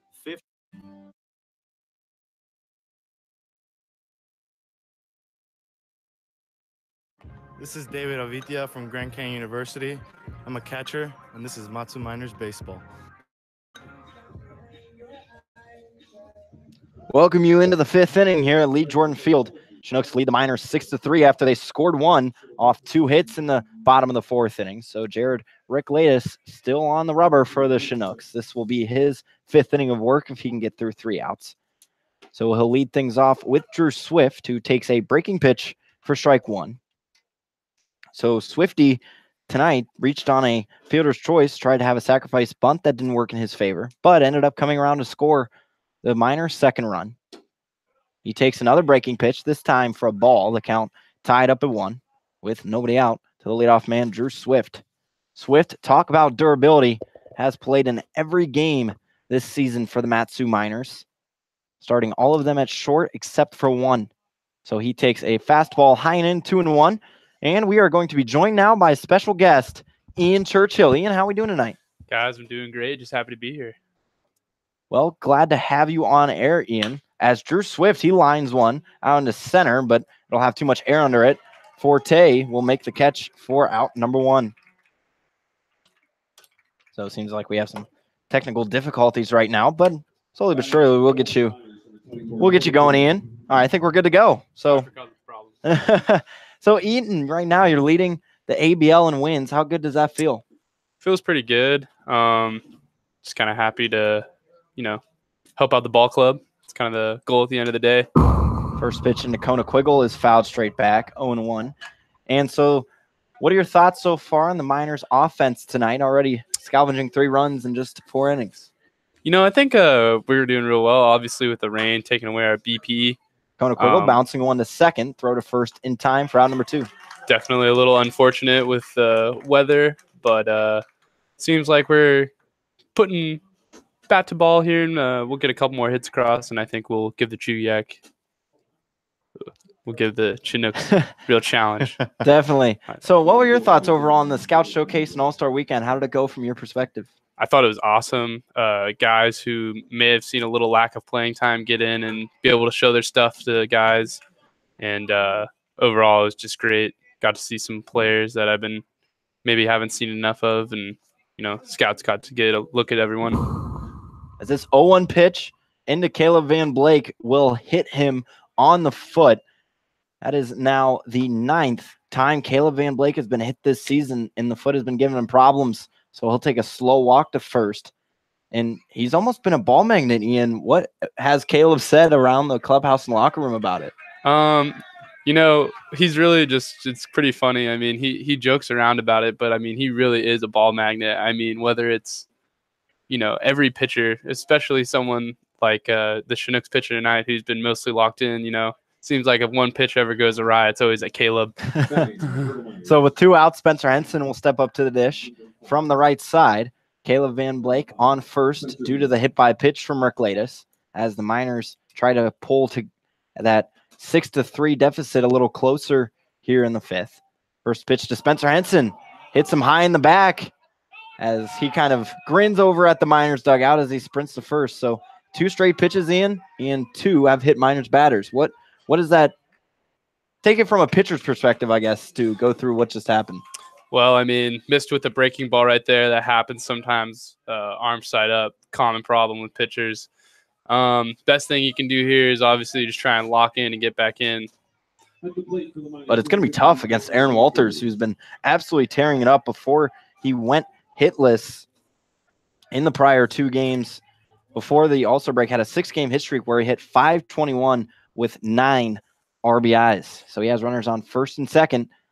Miners trail 6-3 here in the 5th. Wally's a scrapper. He's going to get the job done. He's been working real hard lately in the cages. Definitely going to put bat to ball. So 1-0 is the count. 2 down. We're joined with Ian Churchill, giving us his insight and sort of player side of things here in this game. So Rick Latus is 1-0 to Walters is bounced over to first, and Dopp will toss it to Rick Latus to first for out number 3 to end the top of the first inning. So the Miners get a couple aboard, but they'll leave them stranded. And we'll chat through the break as we head into the bottom of the 5th inning, understanding in that you do have a job to do working the radar gun, but we'll chat a little longer. So if you just kind of want to give us your insight on what just happened on the Kenai trip, just sort of recently came back from that, what were your thoughts about it? Kenai trip, definitely a bonding experience for the entire team. Nothing like getting a bunch of boys together in a little bunk bed to have a sleepover. So what was your best moment or just the best part of the Kenai trip? I would definitely say the gracious families that were taking time out of their day to make sure all the Miners were fed. Definitely a shout out to those guys. Huge help. Everything definitely helps with that. Another one of my favorite times would probably have to be, the later nights. All the guys are all together, staying up, playing cards in the bingo hall, and sharing war stories. And I understand your parents are up from California this week, I would imagine. Week, maybe more, maybe less. How fun has that been to hang out with them this week? They actually are currently in Denali, checking everything out over there. So I got to hang out with them for a night and a little bit of a day. They watched me pitch at the All-Star game, and I came out and they, gave me this salute and decided to take off. But they should be back. Hopefully they get to see me play sometime. But, they're out doing their own thing, and I think that's awesome.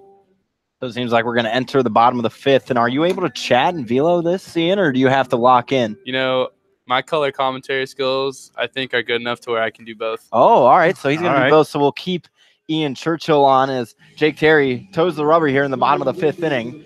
The Miners trail the Chinooks 6-3. Nick Kreitzer, Jaron Lagusa, and Danny Dopp are due up for the Chinooks. Mentioned they lead 6-3. So Kreitzer tonight, 1 for 2.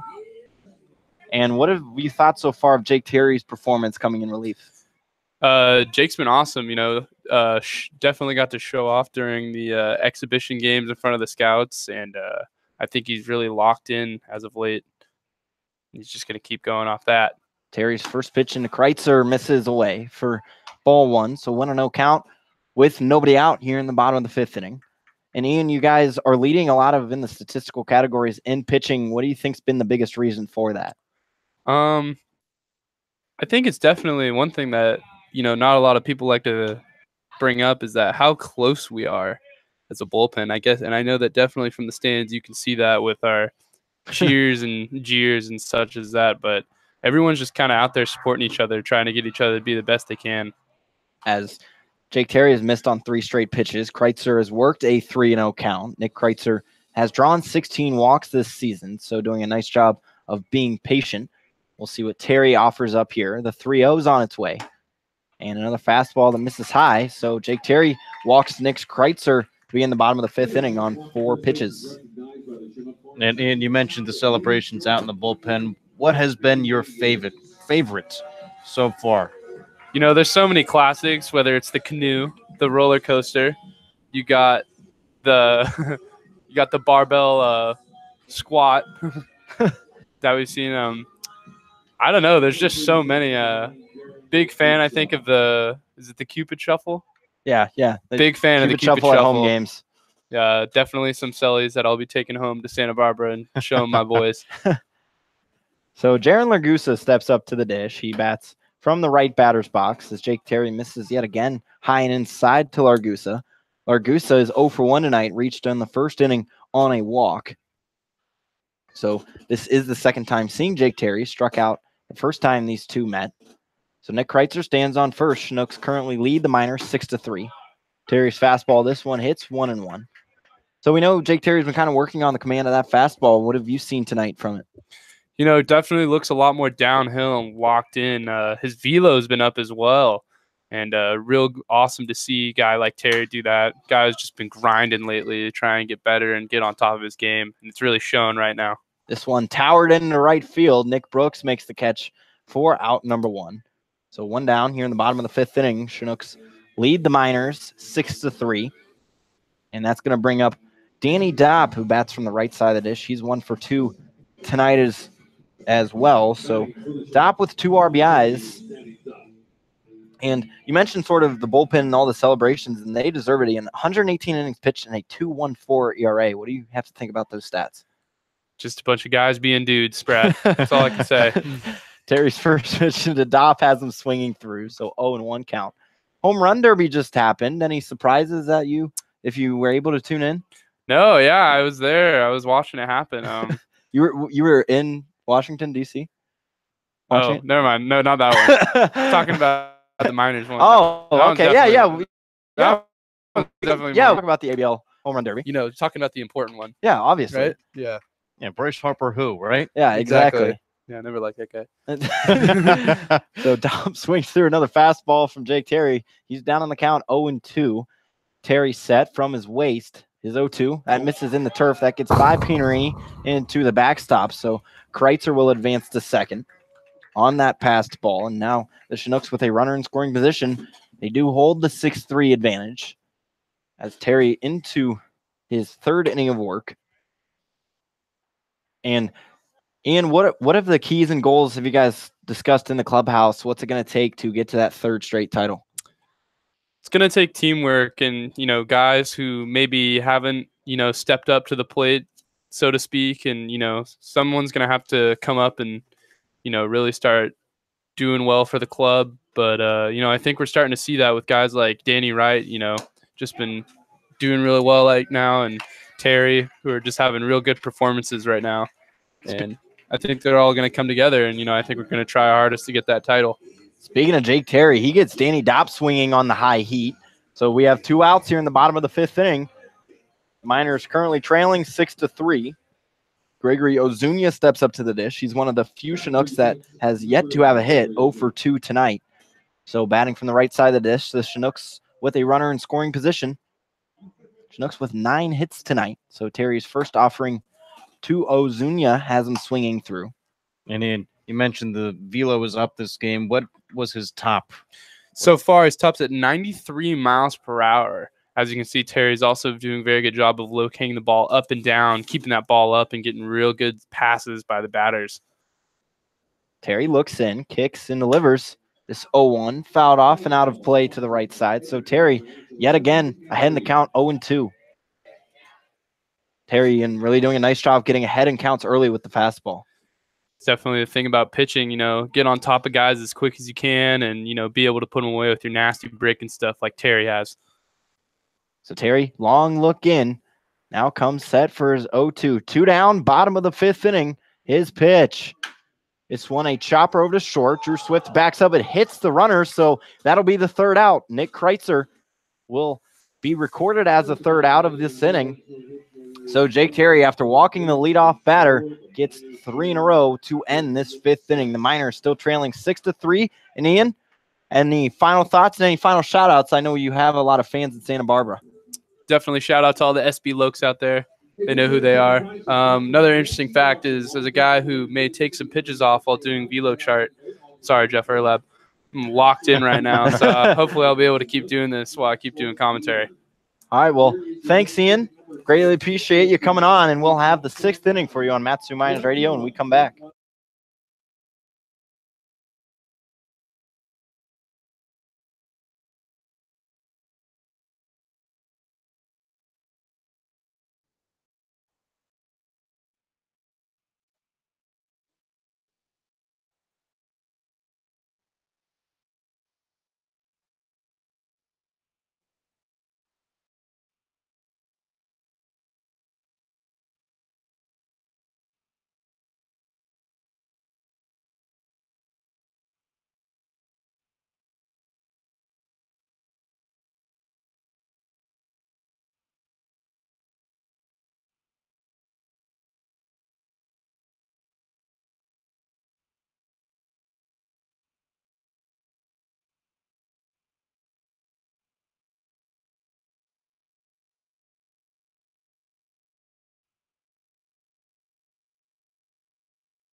Van Blake, infielder from UC Davis, and you're listening to Matsu Miners Radio. Welcome back into Matsu Miners Radio, where the Miners currently behind the Chugiak-Eagle River Chinooks, 6-3. We enter the 6th inning of play. Brooks, Pinarini, and Wright do up. We're still joined by Ian Churchill, as he's going to provide his best color commentary for us. You've done quite a nice job so far, Ian. Definitely beginner at this, but I'm going to give it my best. See if I can keep it up. First pitch, and then Nick Brooks, that misses high. The count goes to 1-0. Brooks tonight, 1 for 2. In his last at-bat, he led off the 4th inning with a double. Unfortunately, he was stranded on, as all 3 of the Miners' runs came in that 3rd inning. 1-0 pitch from Rick Latus. Nails the inner portion of the plate, 1-1. Rick Latus trying to get his first win. His past 3 starts, he has dropped them. So trying to get his first win in a little bit, as Rick Latus is 1 for 3 on the season, so it'd be his 2nd. Nice breaker there. Count moves to 1-2. Latus very good at controlling that breaking ball, getting it over for strikes whenever he can. Does a very good job of keeping batters off balance as he comes back in with that inner fastball. Rick Latus kicks and deals. This one misses low in the turf. So the count all tied up at 2 to the leadoff man, Nick Brooks, who recently participated in the Home Run Derby yesterday up in Anchorage. So Rick Latus takes a step back, kicks the leg, and gets Nick Brooks to swing through on a fastball for out number 1 of the 6th inning. Rick Latus up to 5 strikeouts tonight. That's the 2nd time Brooks has been sit down on strikes. It's going to bring up his Gonzaga teammate, Austin Pinarini. Pino, 0 for 2 tonight, has grounded to first base, and Doff has been unassisted twice. So now 5 of 13 against the Chinooks. Rick Latus first offering to Pinarini. Another good breaking ball for a strike. There's that locating breaking ball again. So the Miners come into tonight winning 7 out of their last 10 regular season games as Pinarini takes another strike outside. He's fallen behind 0-2. So we're definitely streaking a bit as they are 3 games ahead of the second place Oilers. Miners sitting at 21-12. Oilers at 18-15. But Pino down on the count 0-2. Rick Latus, his pitch well away for a ball. 1 ball, 2 strikes. Rest of the standings go as follows. Bucks are in third, 15-17. They're 5.5 back. The Pilots in fourth at 14-17, 6 games back. And the Chinooks are in the basement, 8 games behind at 13-20. Pinarini flares one to short. Under it to make the catch is Gregory Ozuna. So 2 down now for the Matsu Miners. Danny Wright steps to the dish. Danny Wright had an impressive showcase games, and he sent one over the fence. What was the atmosphere like in the dugout once Mr. Wright hit it over? You know, anytime you see one of your boys hit a Jimmy over the fence, feels pretty good. All got to see him smirk as he came around third base, trotting into home. Definitely got some respect from all the boys and looked good for him. You guys didn't give him the silent treatment or anything that's been floating around the internet when guys hit their first home run? It's what they call an old meme, Brad. Danny Wright rockets one into right field. Bailey Collins will play it off a few hops. He extends the visiting half of the 6th inning with the base hit. His second now of the night. Danny Wright up to 24 hits on the season. That'll raise his batting average, which came into tonight at 272. That's going to bring up Tyler Bozzetti. Bozzetti making some excellent plays at third, Ian. You know, he's just a vacuum over there. Him and Swift, you'd love to see a ball get hit to him when you're pitching. You always know, have the all the confidence in the world, know that he's going to get that out for you. Look for more outs if you can. The Rick Latus will work from the stretch as he misses outside with a breaking pitch, 1-0. 2 down, top of the 6th inning. Miners trail 6-3, but have a runner on first. You haven't noticed we're joined by Ian Churchill, making a little guest color commentary role today. Doing an excellent job, if I may add. Just happy to be here, Brad. Rick Latus is a 1-0 pitch. That nails the inner portion of the zone. Counts all squared up at 1. Bozzetti reached in the 3rd inning, ended up coming around to score as well, and then flew out in the 4th. So still trying to extend that 7-game hit streak. So Rick Latus looks in, checks first, now motions to the plate. Bozzetti looks it off as the count goes to 2 balls and 1 strike. 2 outs in the top of the 6th inning. Bozzetti in that span batting .320 with 3 RBIs coming into tonight. So really improving his average greatly thanks to this hitting streak. Rick Latus looks in, his 2-1 offering. Bozzetti has to lean out of the way of it as that was up around the lettering. So the count moves to 3-1. Hitters count for Tybo with 2 outs here in the top of the 6th inning. Bozzetti in the last regular season game for the Miners with that walk-off win. It was huge against the Bucks. Had to been fun to celebrate. It was great. Ran out with him. I don't know if you saw, but he got his shirt ripped off. As he grounds one just foul to the left side. I think we were even able to put a little bit of water on him on that cold Alaskan night. Is that a Miners tradition? Because Kona walked it off, and you guys did the same thing. I think I've seen it with a couple other pros and stuff like that. And I think, you know, of course, we stole it.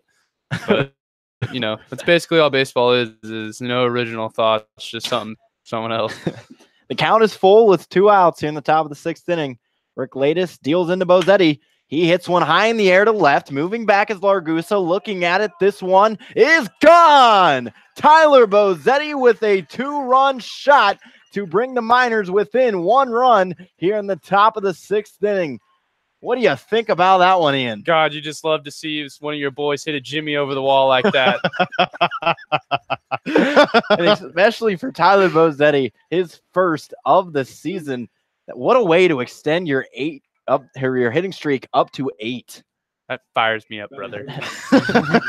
So the Miners now within 1 against the Chinooks, 6-5 as Drew Swift steps to the dish, following up that 2-run home run by Tyler Bozzetti. So nothing original, right, Ian? Just keep on using it over. Just keep on using it over and over again. So Connor's caught on. Drew Swift stepping up 0 for 2 tonight. This 1-0 pitch is hit high over to the right side. Danny Dopp runs out of room as that one heads foul, 1-1. So 2 down, top of the 6th inning. Some excitement has just endured, though, thanks to Tyler Bozetti's 2-run home run over the left field wall. There's some people camped out there. They just got a souvenir here at Lee Jordan Field as the wind is blowing out that way. So Tyler Bozetti hitting it into the power alley. Latest is 1-1 to Drew Swift. Hit on the ground over to Wharton. He scoops it up, makes the play for out number 3, but not before Tyler Bozetti brings the Miners within 1 thanks to a 2-run shot, and the Miners only trail 6-5 to the Chinooks. We have the home half of the 6th inning for you when we come back on Mat-Su Miners Radio.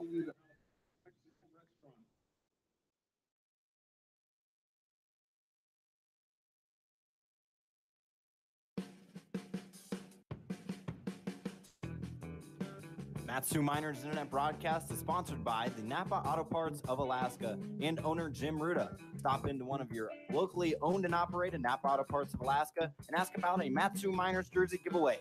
So stop in and enter for your chance to win today.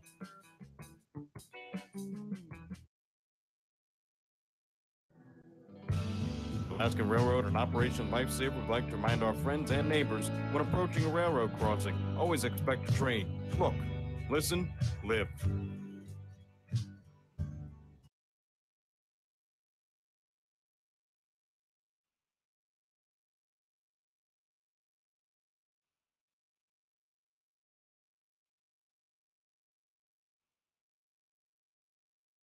It's Josh Hatcher here, infield outfield from Mississippi State University, and you're listening to Mat-Su Miners Radio.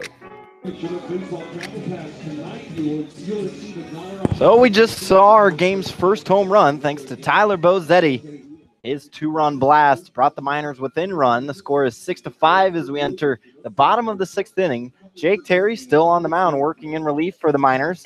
And we're still joined by the left-handed pitcher from Santa Barbara City College, Ian Churchill. Still here, Brad. Still getting my feet wet, in the color commentary bracket. But you know what? I'm just gonna stay here. I'm just gonna keep saying whatever comes through my head.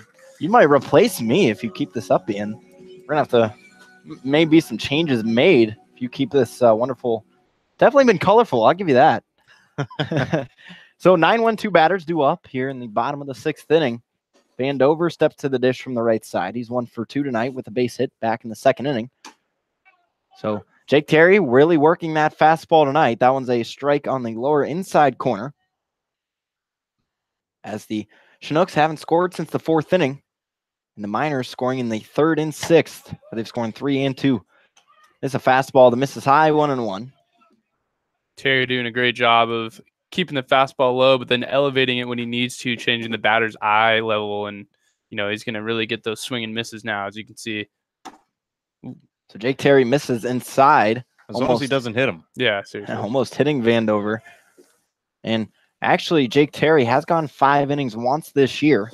So still take a few more outs to get to that point. But an excellent long relief outing to keep the Miners in this ball game. So Terry comes set. His 2-1 pitch.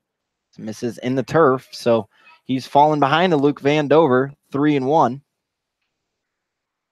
And Vandover, with that strikeout, his last at-bat, is now struck out 7 times in the past 6 games.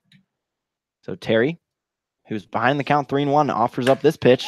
It's lined just over the head of Caleb Van Blake into the right center gap. Cutting it off nicely is Chugiak-Eagle. His throw in very quickly, so that holds Luke Vandover to a single to begin the home half of the 6th inning.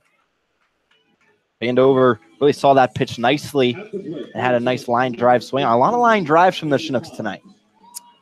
It's getting that bat hand out. Just wanted to say how great Chugiak-Eagle did of cutting that ball off and be able to get it in so quick, stopping the runner from advancing from first. Awesome. Kona's thrown out some runners from center field this year, so it's definitely been nice help from him in the outfield, covering a lot of ground. So man on first, bottom of the 6th inning, Miners trail 6-5. That was the 10th hit for the Chinooks, and Jake Terry just not following through on that one. That hits all the way to the backstop for his first pitch into Bailey Collins. Brad, as they would say, for the scouts. What was the velo on that one? We had that at 84. Ooh, 84. So might have slipped out of the hand here with a little rain come before the game today. So we won't put that on Terry. So there's a runner in scoring position with nobody out here in the home half of the 6th inning. The Chinooks trying to extend their 6-5 lead. Vandover's hit was the 10th of the game by the Chinooks. Miners only with 5, but they only trail by 1. So Terry's second pitch into Bailey Collins just misses low, so the count goes to 2 balls and no strikes. Some action now in both bullpens. A right-hander for the Chinooks and the right-hander as well for the Miners.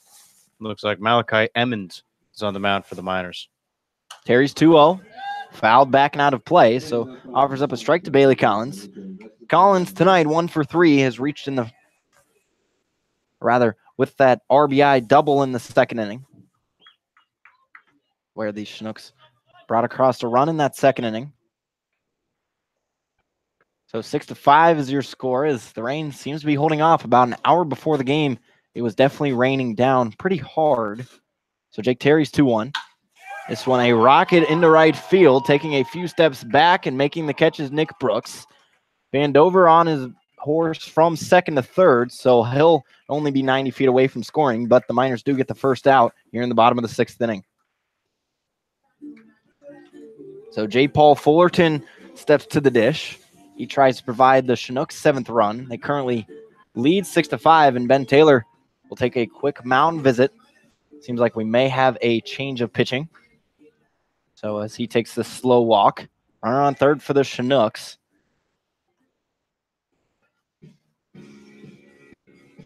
Miners, we mentioned, lead this season series 5-2. They look for their 6th win against the Chinooks this season. They did win the last game and are in their final 11 games, and we're going to have a pitching change. So we'll take a short break here on Matsu Miners Radio.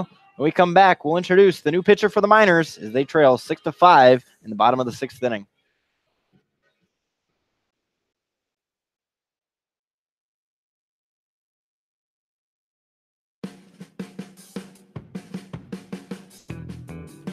Matsu Miners Internet Broadcast is sponsored by the Napa Auto Parts of Alaska and owner Jim Ruda. Stop into one of your locally owned and operated Napa Auto Parts of Alaska and ask about a Matsu Miners jersey giveaway. So stop in and enter for your chance to win today.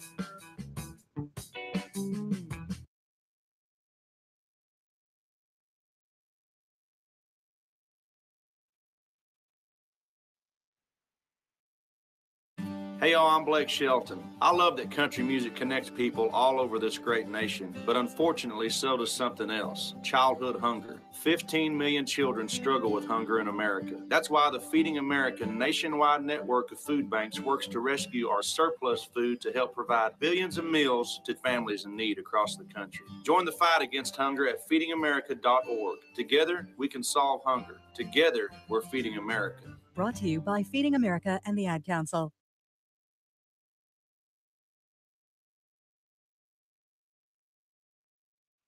Hi guys, Drew Swift, infielder from Arizona State University, and you're listening to Matsu Miners Radio.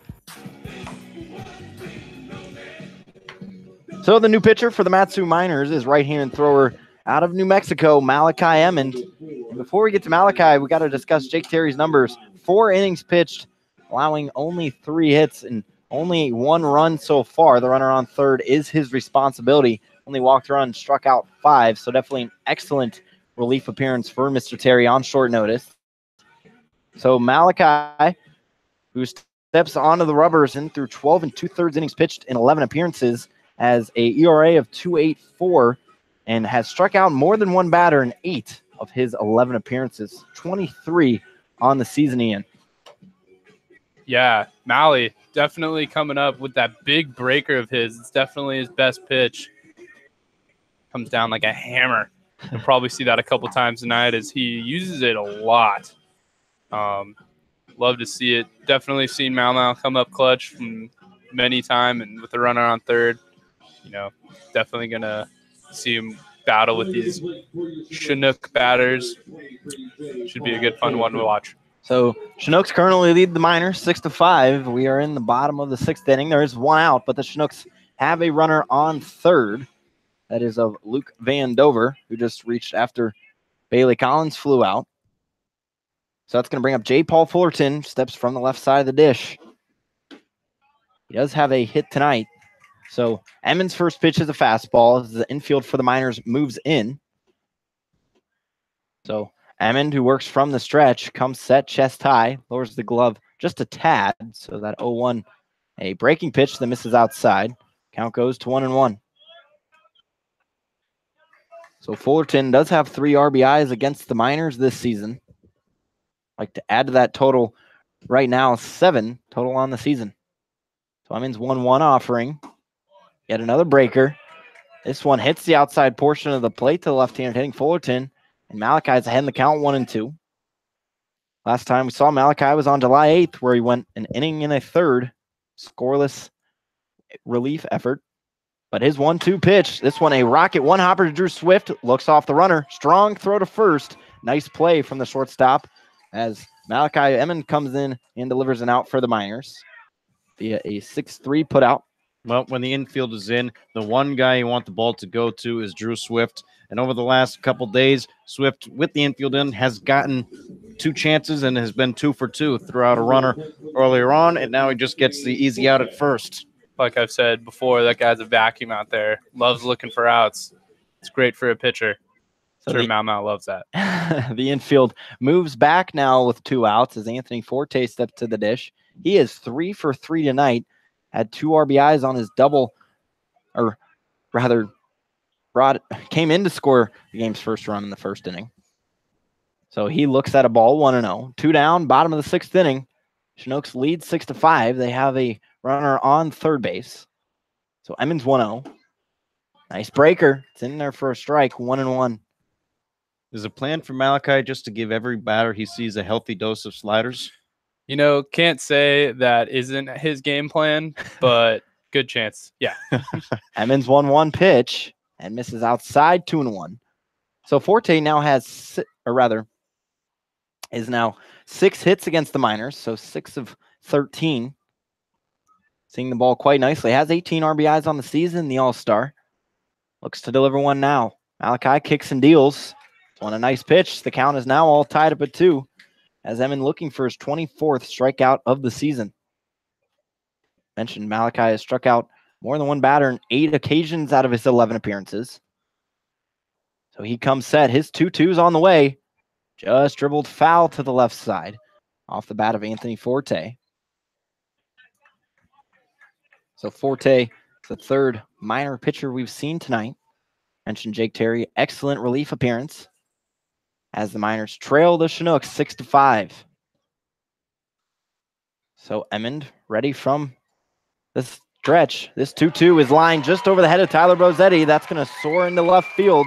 Coming in to score is Luke Van Dover, and on his horse into second with the RBI double. Anthony Forte now 4 for 4 tonight. Forte really seeing the ball well against every Miners pitcher. So the Chinooks now lead 7-5 over the Miners. That's going to bring up Jordan Wharton, the last All-Star in this lineup for the Chinooks. So that run will be a test to Jake Terry. So officially allowing 2 runs, both of them being earned his campaign. The Chinooks still have a runner in scoring position thanks to Anthony Forte's double. So Wharton steps in from the right side of the dish. He is 1 for 3 tonight with an RBI, but has followed that up with a couple of strikeouts as Emmond delivers a fastball on the outside part of the plate. 0-1. Wind beginning to blow a little bit in now from center field. And second offering, that's a nice breaker right there, 0-2. So I'm in another opportunity to get another strikeout after allowing the base hit to Anthony Forte. Only his 9th hit allowed all season long. So Emmond 0-2. Swung on and missed as that one was in the turf. Pignorini will tag him out for out number 3 to end the 6th inning. But the Chinooks do score one more to extend their lead 7-5.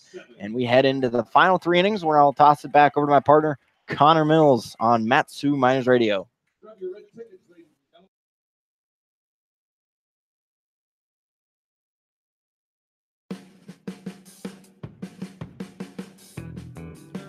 Matsu Miners Internet Broadcast is sponsored by the Napa Auto Parts of Alaska and owner Jim Ruda. Stop into one of your locally owned and operated Napa Auto Parts of Alaska and ask about a Matsu Miners jersey giveaway. So stop in and enter for your chance to win today.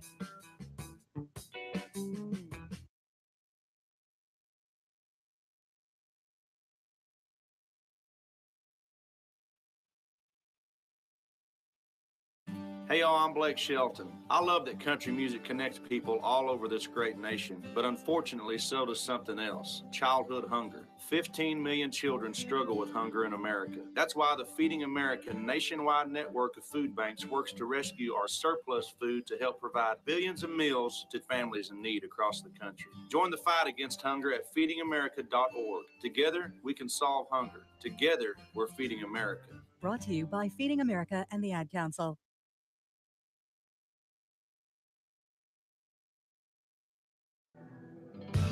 The Alaskan Railroad and Operation Lifesaver would like to remind our friends and neighbors when approaching a railroad crossing, always expect to train. Look, listen, live.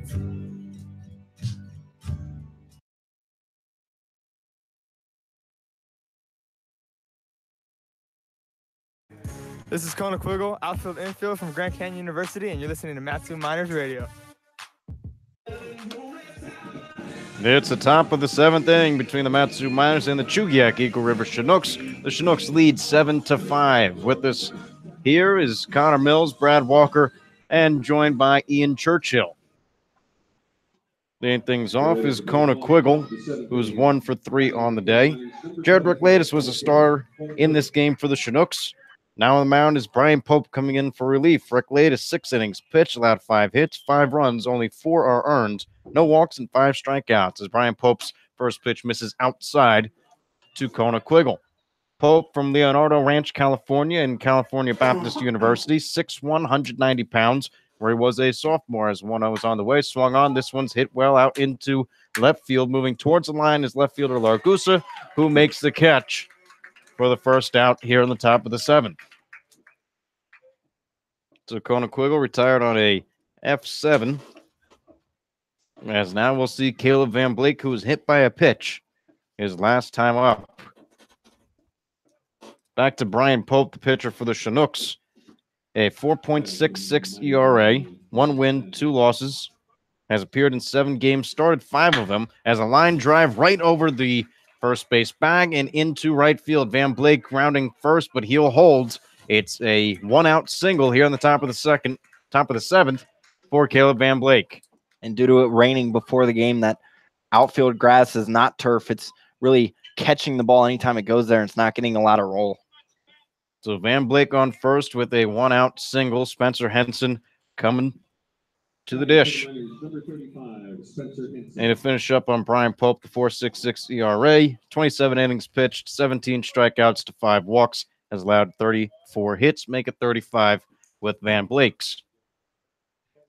Spencer Henson looking for his first hit of the day as first pitch swinging. He flares it towards the right side over the Miners bullpen and out of play. Pope has not done too well against the Miners in 5 1/3 innings pitched, giving up 9 runs, 7 of which are earned, and also allowing 13 hits. So this is a good chance here for the Miners to try to tie it or take the lead. 1 out, top of the 7th. Runner on first. Spencer Henson at the plate. The pitch from Pope hits the outside corner for a ball. Spencer looking for blood here, trying to make a dent in the fence, and we'll see if he gets it here. Van Blake on first, definitely good wheels. We'll see if he can get extra base hit. 1-1 the count. Brian Pope checks over, not in time. Head first sliding is Van Blake. He gives a thumbs up to the bullpen. Lets them know, hey, he's all right. 1-1 the count. Spencer Henson with 1 out. The pitch from Pope swung on and missed. It was a breaking ball. Henson down in the count. 1 ball, 2 strikes. Henson really fooled by that breaking pitch right there. Clearly disappointed himself, so he's going to step in the box and look for a hit here with 2 outs, or 2 strikes, that is. Henson batted .349 coming into today. Now it's at .342. Still very good, but it's slowly going down a little bit as a 1-2 is on the way. Swung on and missed. It was in the turf. for the second out here on the top of the 7th inning. Spencer Henson retired on strikes for the second time today.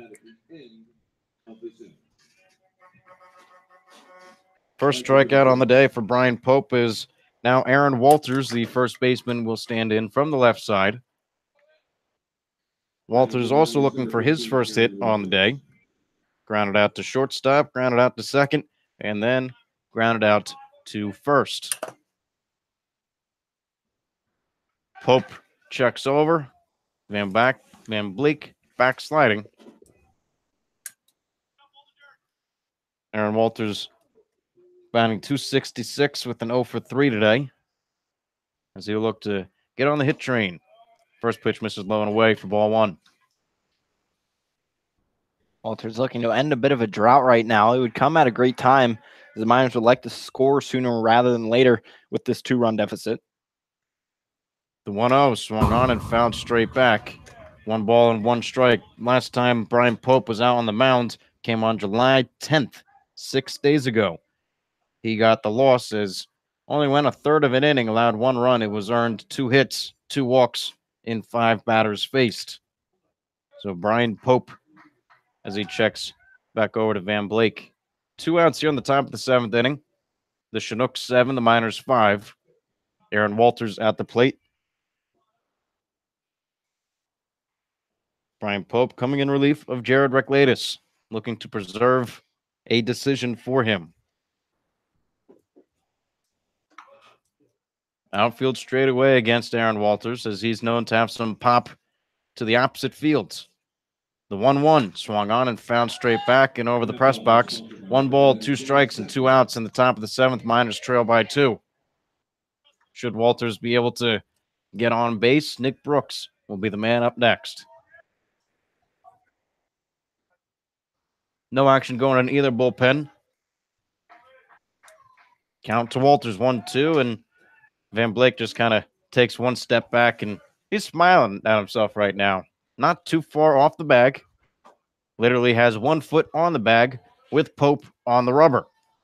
Van Blake just stays there, now hops off. Walters swings through, and that's a 3rd out here on the top of the 7th inning. Brian Pope faring a little bit better than he did last time against the Mat-Su Miners, as it's a 2-run deficit for the Miners. Chugiak-Eagle River Chinooks 7, Mat-Su Miners 5 as we head into the home half of the 7th inning. You're listening to the Mat-Su Miners on the Miner Radio.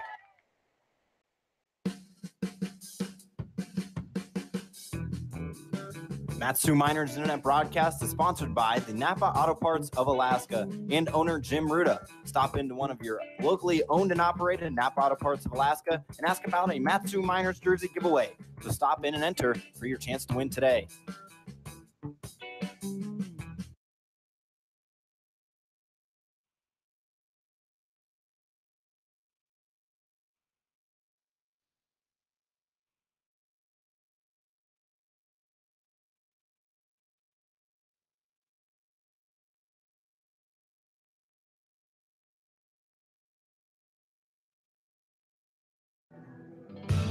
The Alaskan Railroad and Operation Lifesaver would like to remind our friends and neighbors when approaching a railroad crossing, always expect to train. Look, listen, live.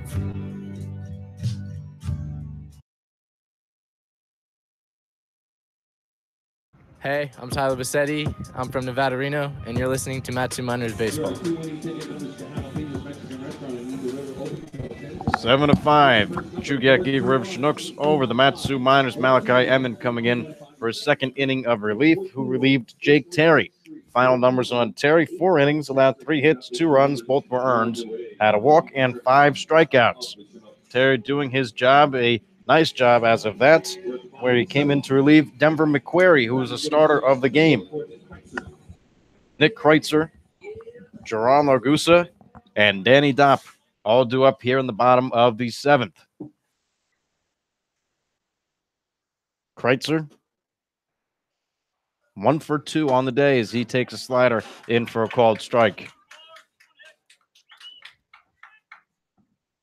An RBI for Kreitzer in the first, a pop out to short in the second, and then he got on base with a walk as Kreitzer takes a fastball high and away. 1 ball and 1 strike here in the bottom of the 7th. And the bullpen going to have a lot of pressure now to just hold this lead to 2. Hopefully the Miners' bats can come up huge late. The 1-1, a breaking ball that is sliced foul towards the left side and over near the Chinooks bullpen. And that's why those fences are built up like that. Rouse would have had to have some hopscotch or something going on to get out of the way of that line drive. 1-2 the count. Malachi in the pitch, swung on, ground ball over towards the hole on the right side. Making the dive is Caleb Van Blake, who gets up, throws in time. What a play, Caleb Van Blake. Little extra slide too because of the watery turf surface. But what a great play from Caleb Van Blake, and there's not enough you can say about the defense of this Mat-Su Miners infield. A tremendous job from Caleb Van Blake, and really all around. First base is kind of rotated a little bit, but a steady third baseman in Tyler Bracetti, the always sure-handed Drew Swift at short, and Caleb Van Blake. A nice middle and corner infield for the Miners as the first pitch is taken in for a called strike to Jaron Largusa. Great cut fastball on the outside corner. Get him looking.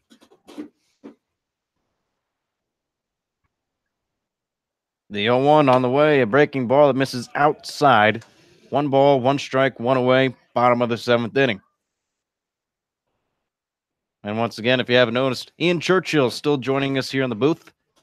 It's very nice to have a pitcher with us to go through and describe everything that they see. Just happy to be here, Connor. Just doing my best to try and keep up with 2 greats in here. Happy to have you. 2 balls, 1 strike now, the count to Largusa. Malachi Eman from the stretch, he deals high and inside. He missed with the fastball. Largusa does not have a hit today. He's 0 for 2, but has scored a run. Reached base with a walk. Batting average has fallen below the Mendoza line. He is now at 195. 3-1 the count. Malachi's pitch just missed somewhere for ball 4.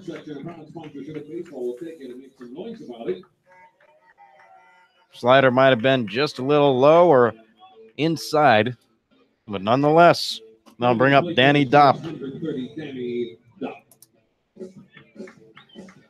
Malachi definitely going to look to try to get the double play here.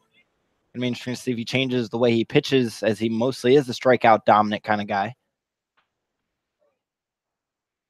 First pitch into Dopp is a slider in for a called strike. 0-1. There's a runner on first base here in the bottom of the 7th inning. Miners trail the Chinooks 7-5. Malachi Emmons from the stretch. Comes to the stop. Now he deals. Outside, ball 1.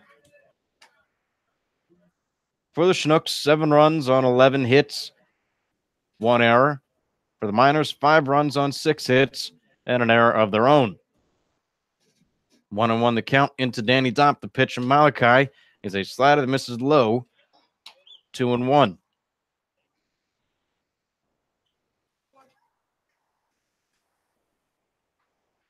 And he, as a pitcher, after you walk 1 batter, what do you look to do against a second batter? As this one's line drive out into right field on a hop. Right fielder Nick Brooks has it. Holding at second is Largusa.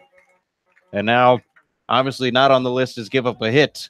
But what is the mindset coming off of a walk and then going to the next batter? Definitely just trying to get on top of the next batter as best you can. And, hopefully either get him to, roll over and get that double play ball or put him out and get a punchy. Well, on that last hit, Largusa's on second. Danny Dopp at first. Malik will have a visit by the pitching coach, Jeff Erlab. Erlab, of course, from Horizon High School, where he's the new head coach in Phoenix, Arizona. Working his way up the ladder. And Ian, I know you can't give us specifics on what's going to go on in that mound visit, but can you give us a general idea of what Jeff Erlab tells you guys when he comes out on the mound? Most likely trying to help Malachi either slow himself down and, just kind of take a couple deep breaths, maybe giving him the scouting report of the next couple guys coming up. Probably just trying to instill some confidence in his pitcher. Jeff Erlab, very good at that. Just a great guy to have come out to you. Nothing more calming than, seeing his face, as you would say, come out and just just probably instilling some good words into him and just give him the confidence to attack the next guy, try and get out of this inning. Oh, looking to get out of the inning indeed, as there's only one out here in the bottom of the seventh. Runners on first and second base. Malachi Emmons' first pitch is going to be a slow roller. Pianarini's only plays to first. He has to hurry, and he does so. So now there are 2 outs, but now 2 runners in scoring position. Gregory Osuna getting a job done. A sacrifice bunt moves the runners over. Now 2 outs. Luke Vandover. I'm sure Malachi almost appreciates that out because he normally is a strikeout guy. I guess you could attest to that, Ian. Rather, Malachi tends to go at batters with a strikeout philosophy instead of a ground out. Myself also being that kind of guy is just trying to get guys out. That's just kind of the main focus. In any way you can. Malachi definitely has a drive to, put the ball past the batters, instead of just, getting your classic rollover hits or pop outs or anything like that. Good on him, though. First pitch into Largusa was a slider that was for a ball. This one does not miss, however. 1 ball and 1 strike. And it looks like Noah Cordova is warming up with the Miners bullpen right now. Nothing going on in the Chinooks, so it looks like the Miners have another chance at Brian Pope. 1-1, Emmon from the stretch. She deals a slider that hits the outside corner. 1 ball, 2 strikes, and 1 strike away from ending the threat here in the bottom of the 7th inning. There's runners on second and third base. Chinooks lead the Miners 7-5. Malachi has a sign. The 1-2 is on the way. Outside for ball 2.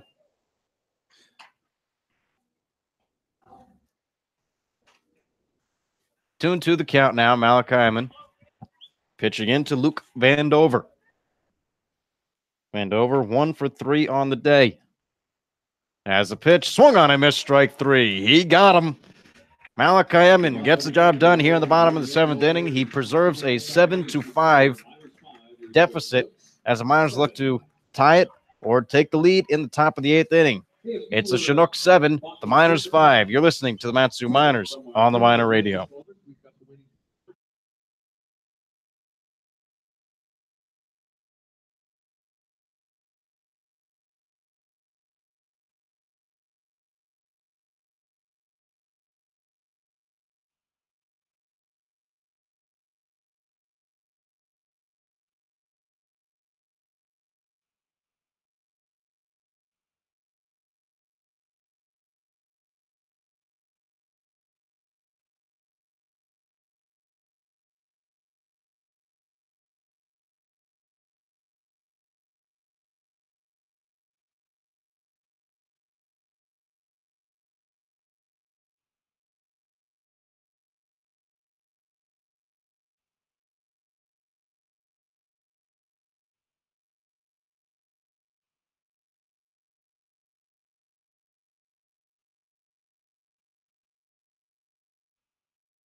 Mat-Su Miners Internet broadcast is sponsored by the Napa Auto Parts of Alaska and owner Jim Ruda. Stop into one of your locally owned and operated Napa Auto Parts of Alaska and ask about a Mat-Su Miners jersey giveaway. So stop in and enter for your chance to win today.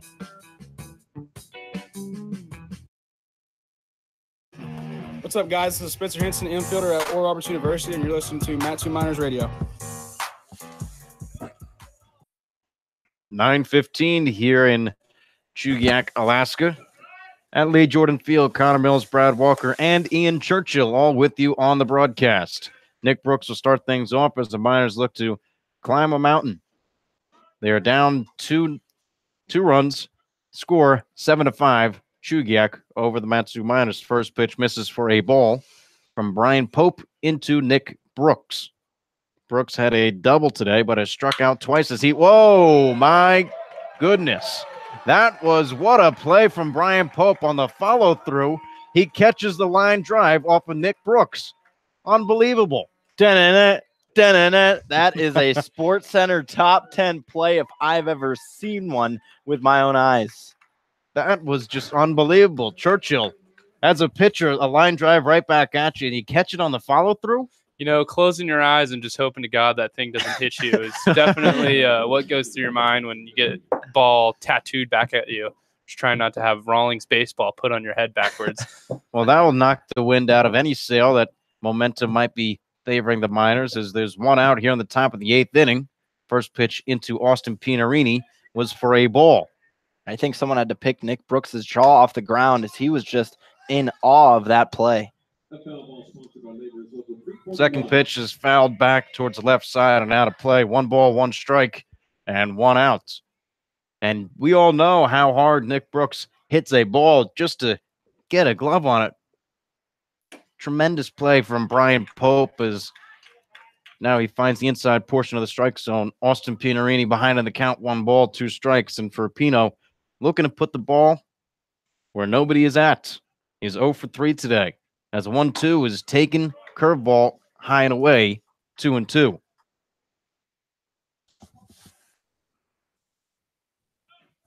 Two and two is the count. Infield playing back, outfield nothing special. They're playing straight away. Pope from the stretch, he deals. Swung on a bouncing ball over to second base. Retrieving it is Vandover, who tosses underhand to first for the second out. So any momentum that was going the Miners' way here in the inning, not there anymore. No, not really, but we saw Danny Wright get a hit with 2 outs, and then what happened right after that? Tyler Bozzetti hit one over the wall. So hopefully the Miners hoping for a little deja vu here in the 8th inning. Danny Wright, switch hitter from Southeast Missouri, takes a first pitch low for ball 1.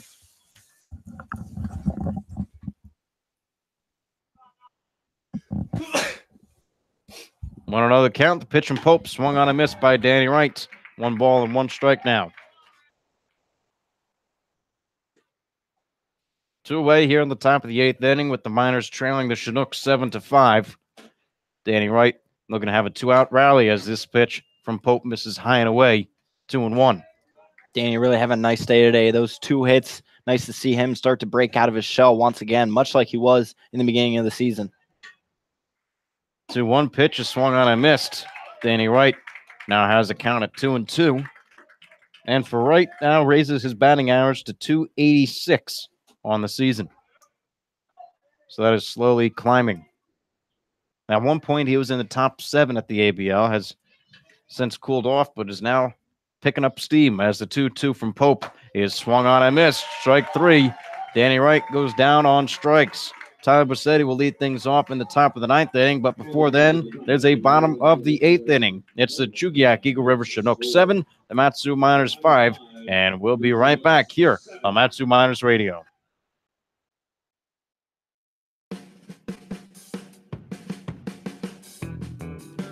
Matsu Miners Internet Broadcast is sponsored by the Napa Auto Parts of Alaska and owner Jim Ruda. Stop into one of your locally owned and operated Napa Auto Parts of Alaska and ask about a Matsu Miners jersey giveaway. So stop in and enter for your chance to win today.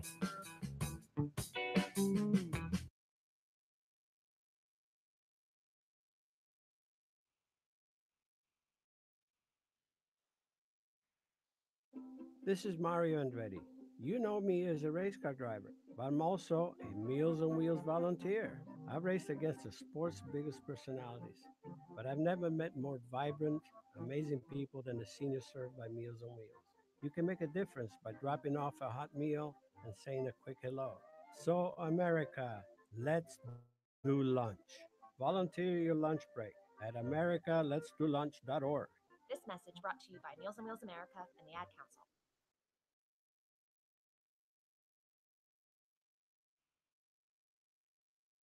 Hey, I'm Tyler Bassetti. I'm from Nevada, Reno, and you're listening to Matsu Miners Baseball. Well, that was the voice of Tyler Bassetti. He'll lead things off in the top of the 9th, but we are here in the bottom of the 8th inning. Miners trail the Chugiak-Eagle River Chinooks 7-5 with only one more opportunity, and the task is now up to Noah Cordova to hold the score right now. So it's 7-5. Cordova on the mound. Malachi Emmons' day is done. 1 2/3 of an innings pitched. 2 hits, no runs, none earned. 1 walk and 2 strikeouts. For Cordova out of Gilbert, Arizona, and Chandler Gilbert Community College. He will now be attending Cal State Bakersfield's future teammate with current teammate Kyle King. Definitely cool to see Noah Cordova take that next step up to the D1 level, and obviously we're going to wish him the best as he's been a great asset out of the bullpen for the Miners. Cordova, the tallest guy on the Miners pitching rotation, as he hits the inside zone against Bailey Collins. 1-0 the count. Cordova, a 1-1 record, 2.11 ERA. Bailey Collins, a high bunt. Cordova off the mound, has to hurry. The throw, got him. A slow call from Josh Nolan, but a great play from Noah Cordova. And Ian, how tough is that to make coming off the mound as a pitcher when you have to make the quick throw to first? You know, it's definitely a weird thing to do with your arm, going from trying to, you know, put everything you have into a specific spot and then having to run and, you know, possibly either make that play on the run or plant your feet and then throw. It's definitely a little different. Good on Cordova for getting that ball over there so quick. J. Paul Fullerton will now bat with one out as that pitch almost hits him inside for ball one. Fullerton on the day has one hit, flew out to center field, grounded into a fielder's choice. Had the hit in the fourth inning, came around to score as the second pitch hits the inside corner, 1 ball and 1 strike. Also for Fullerton, grounded into short for a 6-3 putout. 1-1 the count. Cordova from the stretch. He's ready. The pitch swung on. This one's lined out into right center field. Nick Brooks moving back all the way back and able to make the catch. Brooks with some deceptive speed out in right field is able to range into the gap to make the out. Pretty surprising seeing Big Brooks cover a lot of grass out there, wouldn't you say?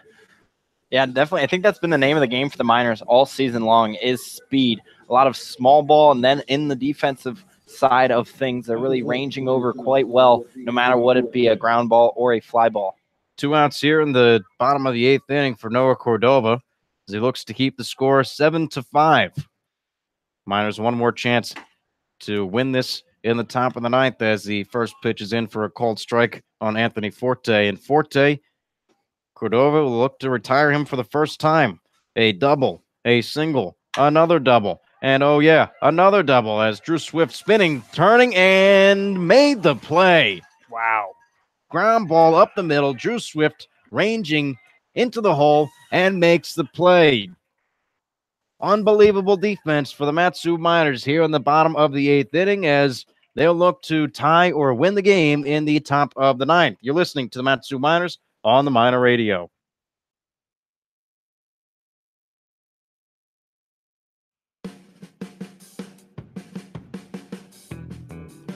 Matsu Miners Internet broadcast is sponsored by the Napa Auto Parts of Alaska and owner Jim Ruda. Stop into one of your locally owned and operated Napa Auto Parts of Alaska and ask about a Matsu Miners jersey giveaway. So stop in and enter for your chance to win today.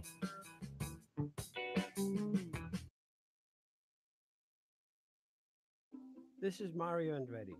You know me as a race car driver, but I'm also a Meals on Wheels volunteer. I've raced against the sport's biggest personalities, but I've never met more vibrant, amazing people than the seniors served by Meals on Wheels. You can make a difference by dropping off a hot meal and saying a quick hello. So, America, let's do lunch. Volunteer your lunch break at americaletsdolunch.org. This message brought to you by Meals on Wheels America and the Ad Council. The Alaskan Railroad and Operation Lifesaver would like to remind our friends and neighbors when approaching a railroad crossing, always expect to train. Look, listen, live.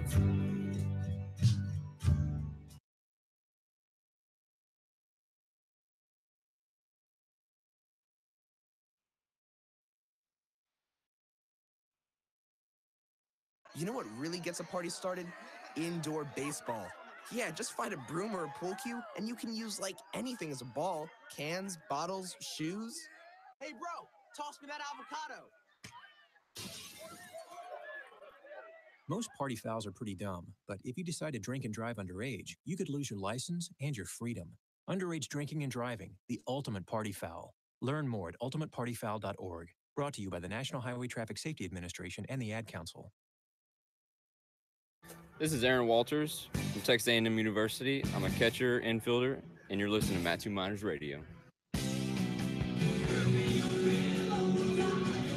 Final chance for the Matsu Miners here in the top of the 9th inning to either tie it or take the lead, as they will see the closer for the Chinooks in River Carbone. The Chinooks lead 7-5, and leading things off for the Miners here in the top of the 9th will be Tyler Bassetti, followed by Drew Swift, and the top of the order, Chugiak-Eagle. Stats on Carbone out of Downingtown, Pennsylvania, and Arizona Christian University, 6'7", 235 pounds, where he was a senior there. 0-1 on the season, a 5.17 ERA, has 13 relief appearances, 5 saves, 15 2/3 of an innings pitched, 9 strikeouts to 3 walks, and has allowed 20 hits. Tyler Bassetti, who's had himself a day at the plate, reached base in the 3rd with a hit by pitch, came around to score, and hit his first home run of the season, a 2-run homer in the 6th as he swings and fouls it off towards the right side and out of play. In the bottom of the 8th inning, the Miners sent their tallest man out of the bullpen in Noah Cordova, and now the Chinooks counter with an even taller man, 6'7", as Bassetti takes that in for a called strike. 0-2 the count, nobody out here on the top of the 9th inning, with the Chinooks leading the Miners 7-5. Carbone 6'7", 235 pounds. Carbone in 2 innings pitched against the Miners, only allowed 1 hit so far. As a pitch swung on, this one's popped up but foul and out of play. Tyler Bassetti, Drew Swift, and Chugiak-Eagle all due up, as that's the last line of defense for the Miners. Carbone only allowing 1 run or less in 12 out of his 13 appearances this season. Miners currently on a 2-game winning streak. 3 outs away from that being snapped as the ball missed for ball 1. 1-2 the count into Tyler Bassetti. The Miners before the All-Star and Showcase week, they beat the Pilots 5-3, and then the Bucks 2-1 as Bassetti swings through this one for out number 1.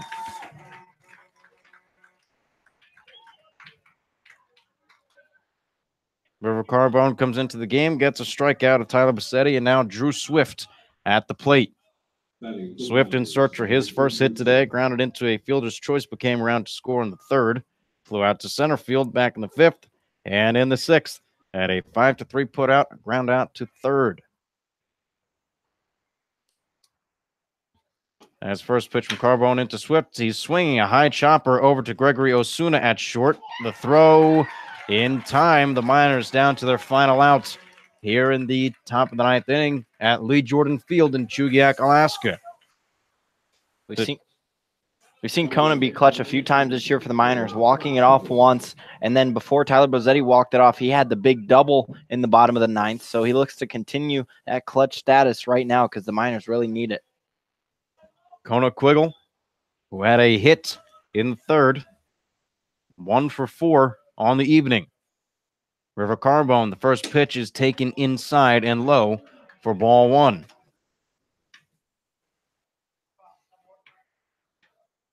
So for the Miners, the next game is tomorrow against the Pilots. They're away at Mulcahy Stadium, 7-10. As the 1-0 bounces in the turf. 2 balls and no strikes with 2 away here in the top of the 9th. Chugiak-Eagle looking to extend the inning and send Caleb Van Blake to the plate, and hopefully they can tie it up. 7-5 Chinooks. Carbone's pitch swung on, a hard grounder over to short. Osuna has it. The throw over time, and the ball game is over. The Chugiak-Eagle River Chinooks pick up their 14th win on the season. The Miners fall to 21-13. For the Chinooks, Jared Rickleatis gets the win. He went 6 innings, allowed 5 hits, 5 runs, only 4 were earned, and 5 strikeouts. River Carbone picks up his 6th save of the season, 1 away from the saves leader in Bryce Tossan of the Miners. Once again, the Chinooks win this one 7-5, 7 runs on 12 hits and 1 error. For the Miners, 5 runs, 6 hits, and an error of their own. The big game from Tyler Bassetti today, a 2-run homer. And Ian, Brad, final thoughts? Ian, we'll start with you. Tough game, we'll have to come back out firing next game. But, definitely think that this won't affect us in the long run. Can't wait to come back out. Hope you guys have fun. Enjoyed me being here. I definitely had a blast. So gonna go home, watch a couple color commentary how-tos on YouTube. See if I can get my game back up next time I come back here to Chugiak. Well, definitely. It's been a blast, Ian, for coming on air. And just, I would say my final thoughts are the Miners just looked a bit rusty tonight. Sort of a slow start, but definitely not a bad offensive display, and saw some excellent relief work. So not one to truly hang your heads about. And, hey, the Miners lost their first 2 out of their final 11 last year, ended up winning 9 straight and won a championship. So, Connor, I think they'll just look to put this one by them and then definitely come out firing in their next game. The Miners now 21-13 on the season. Chinooks 14-20. The final here at Lee Jordan Field. The Chugiak-Eagle River Chinooks 7. The Mat-Su Miners 5. The Miners will be in action away at Mulcahy Stadium against the Anchorage Glacier Pilots. Game time set for 7:10. For Ian Churchill, Brad Walker, I'm Connor Mills. Thanks for joining us.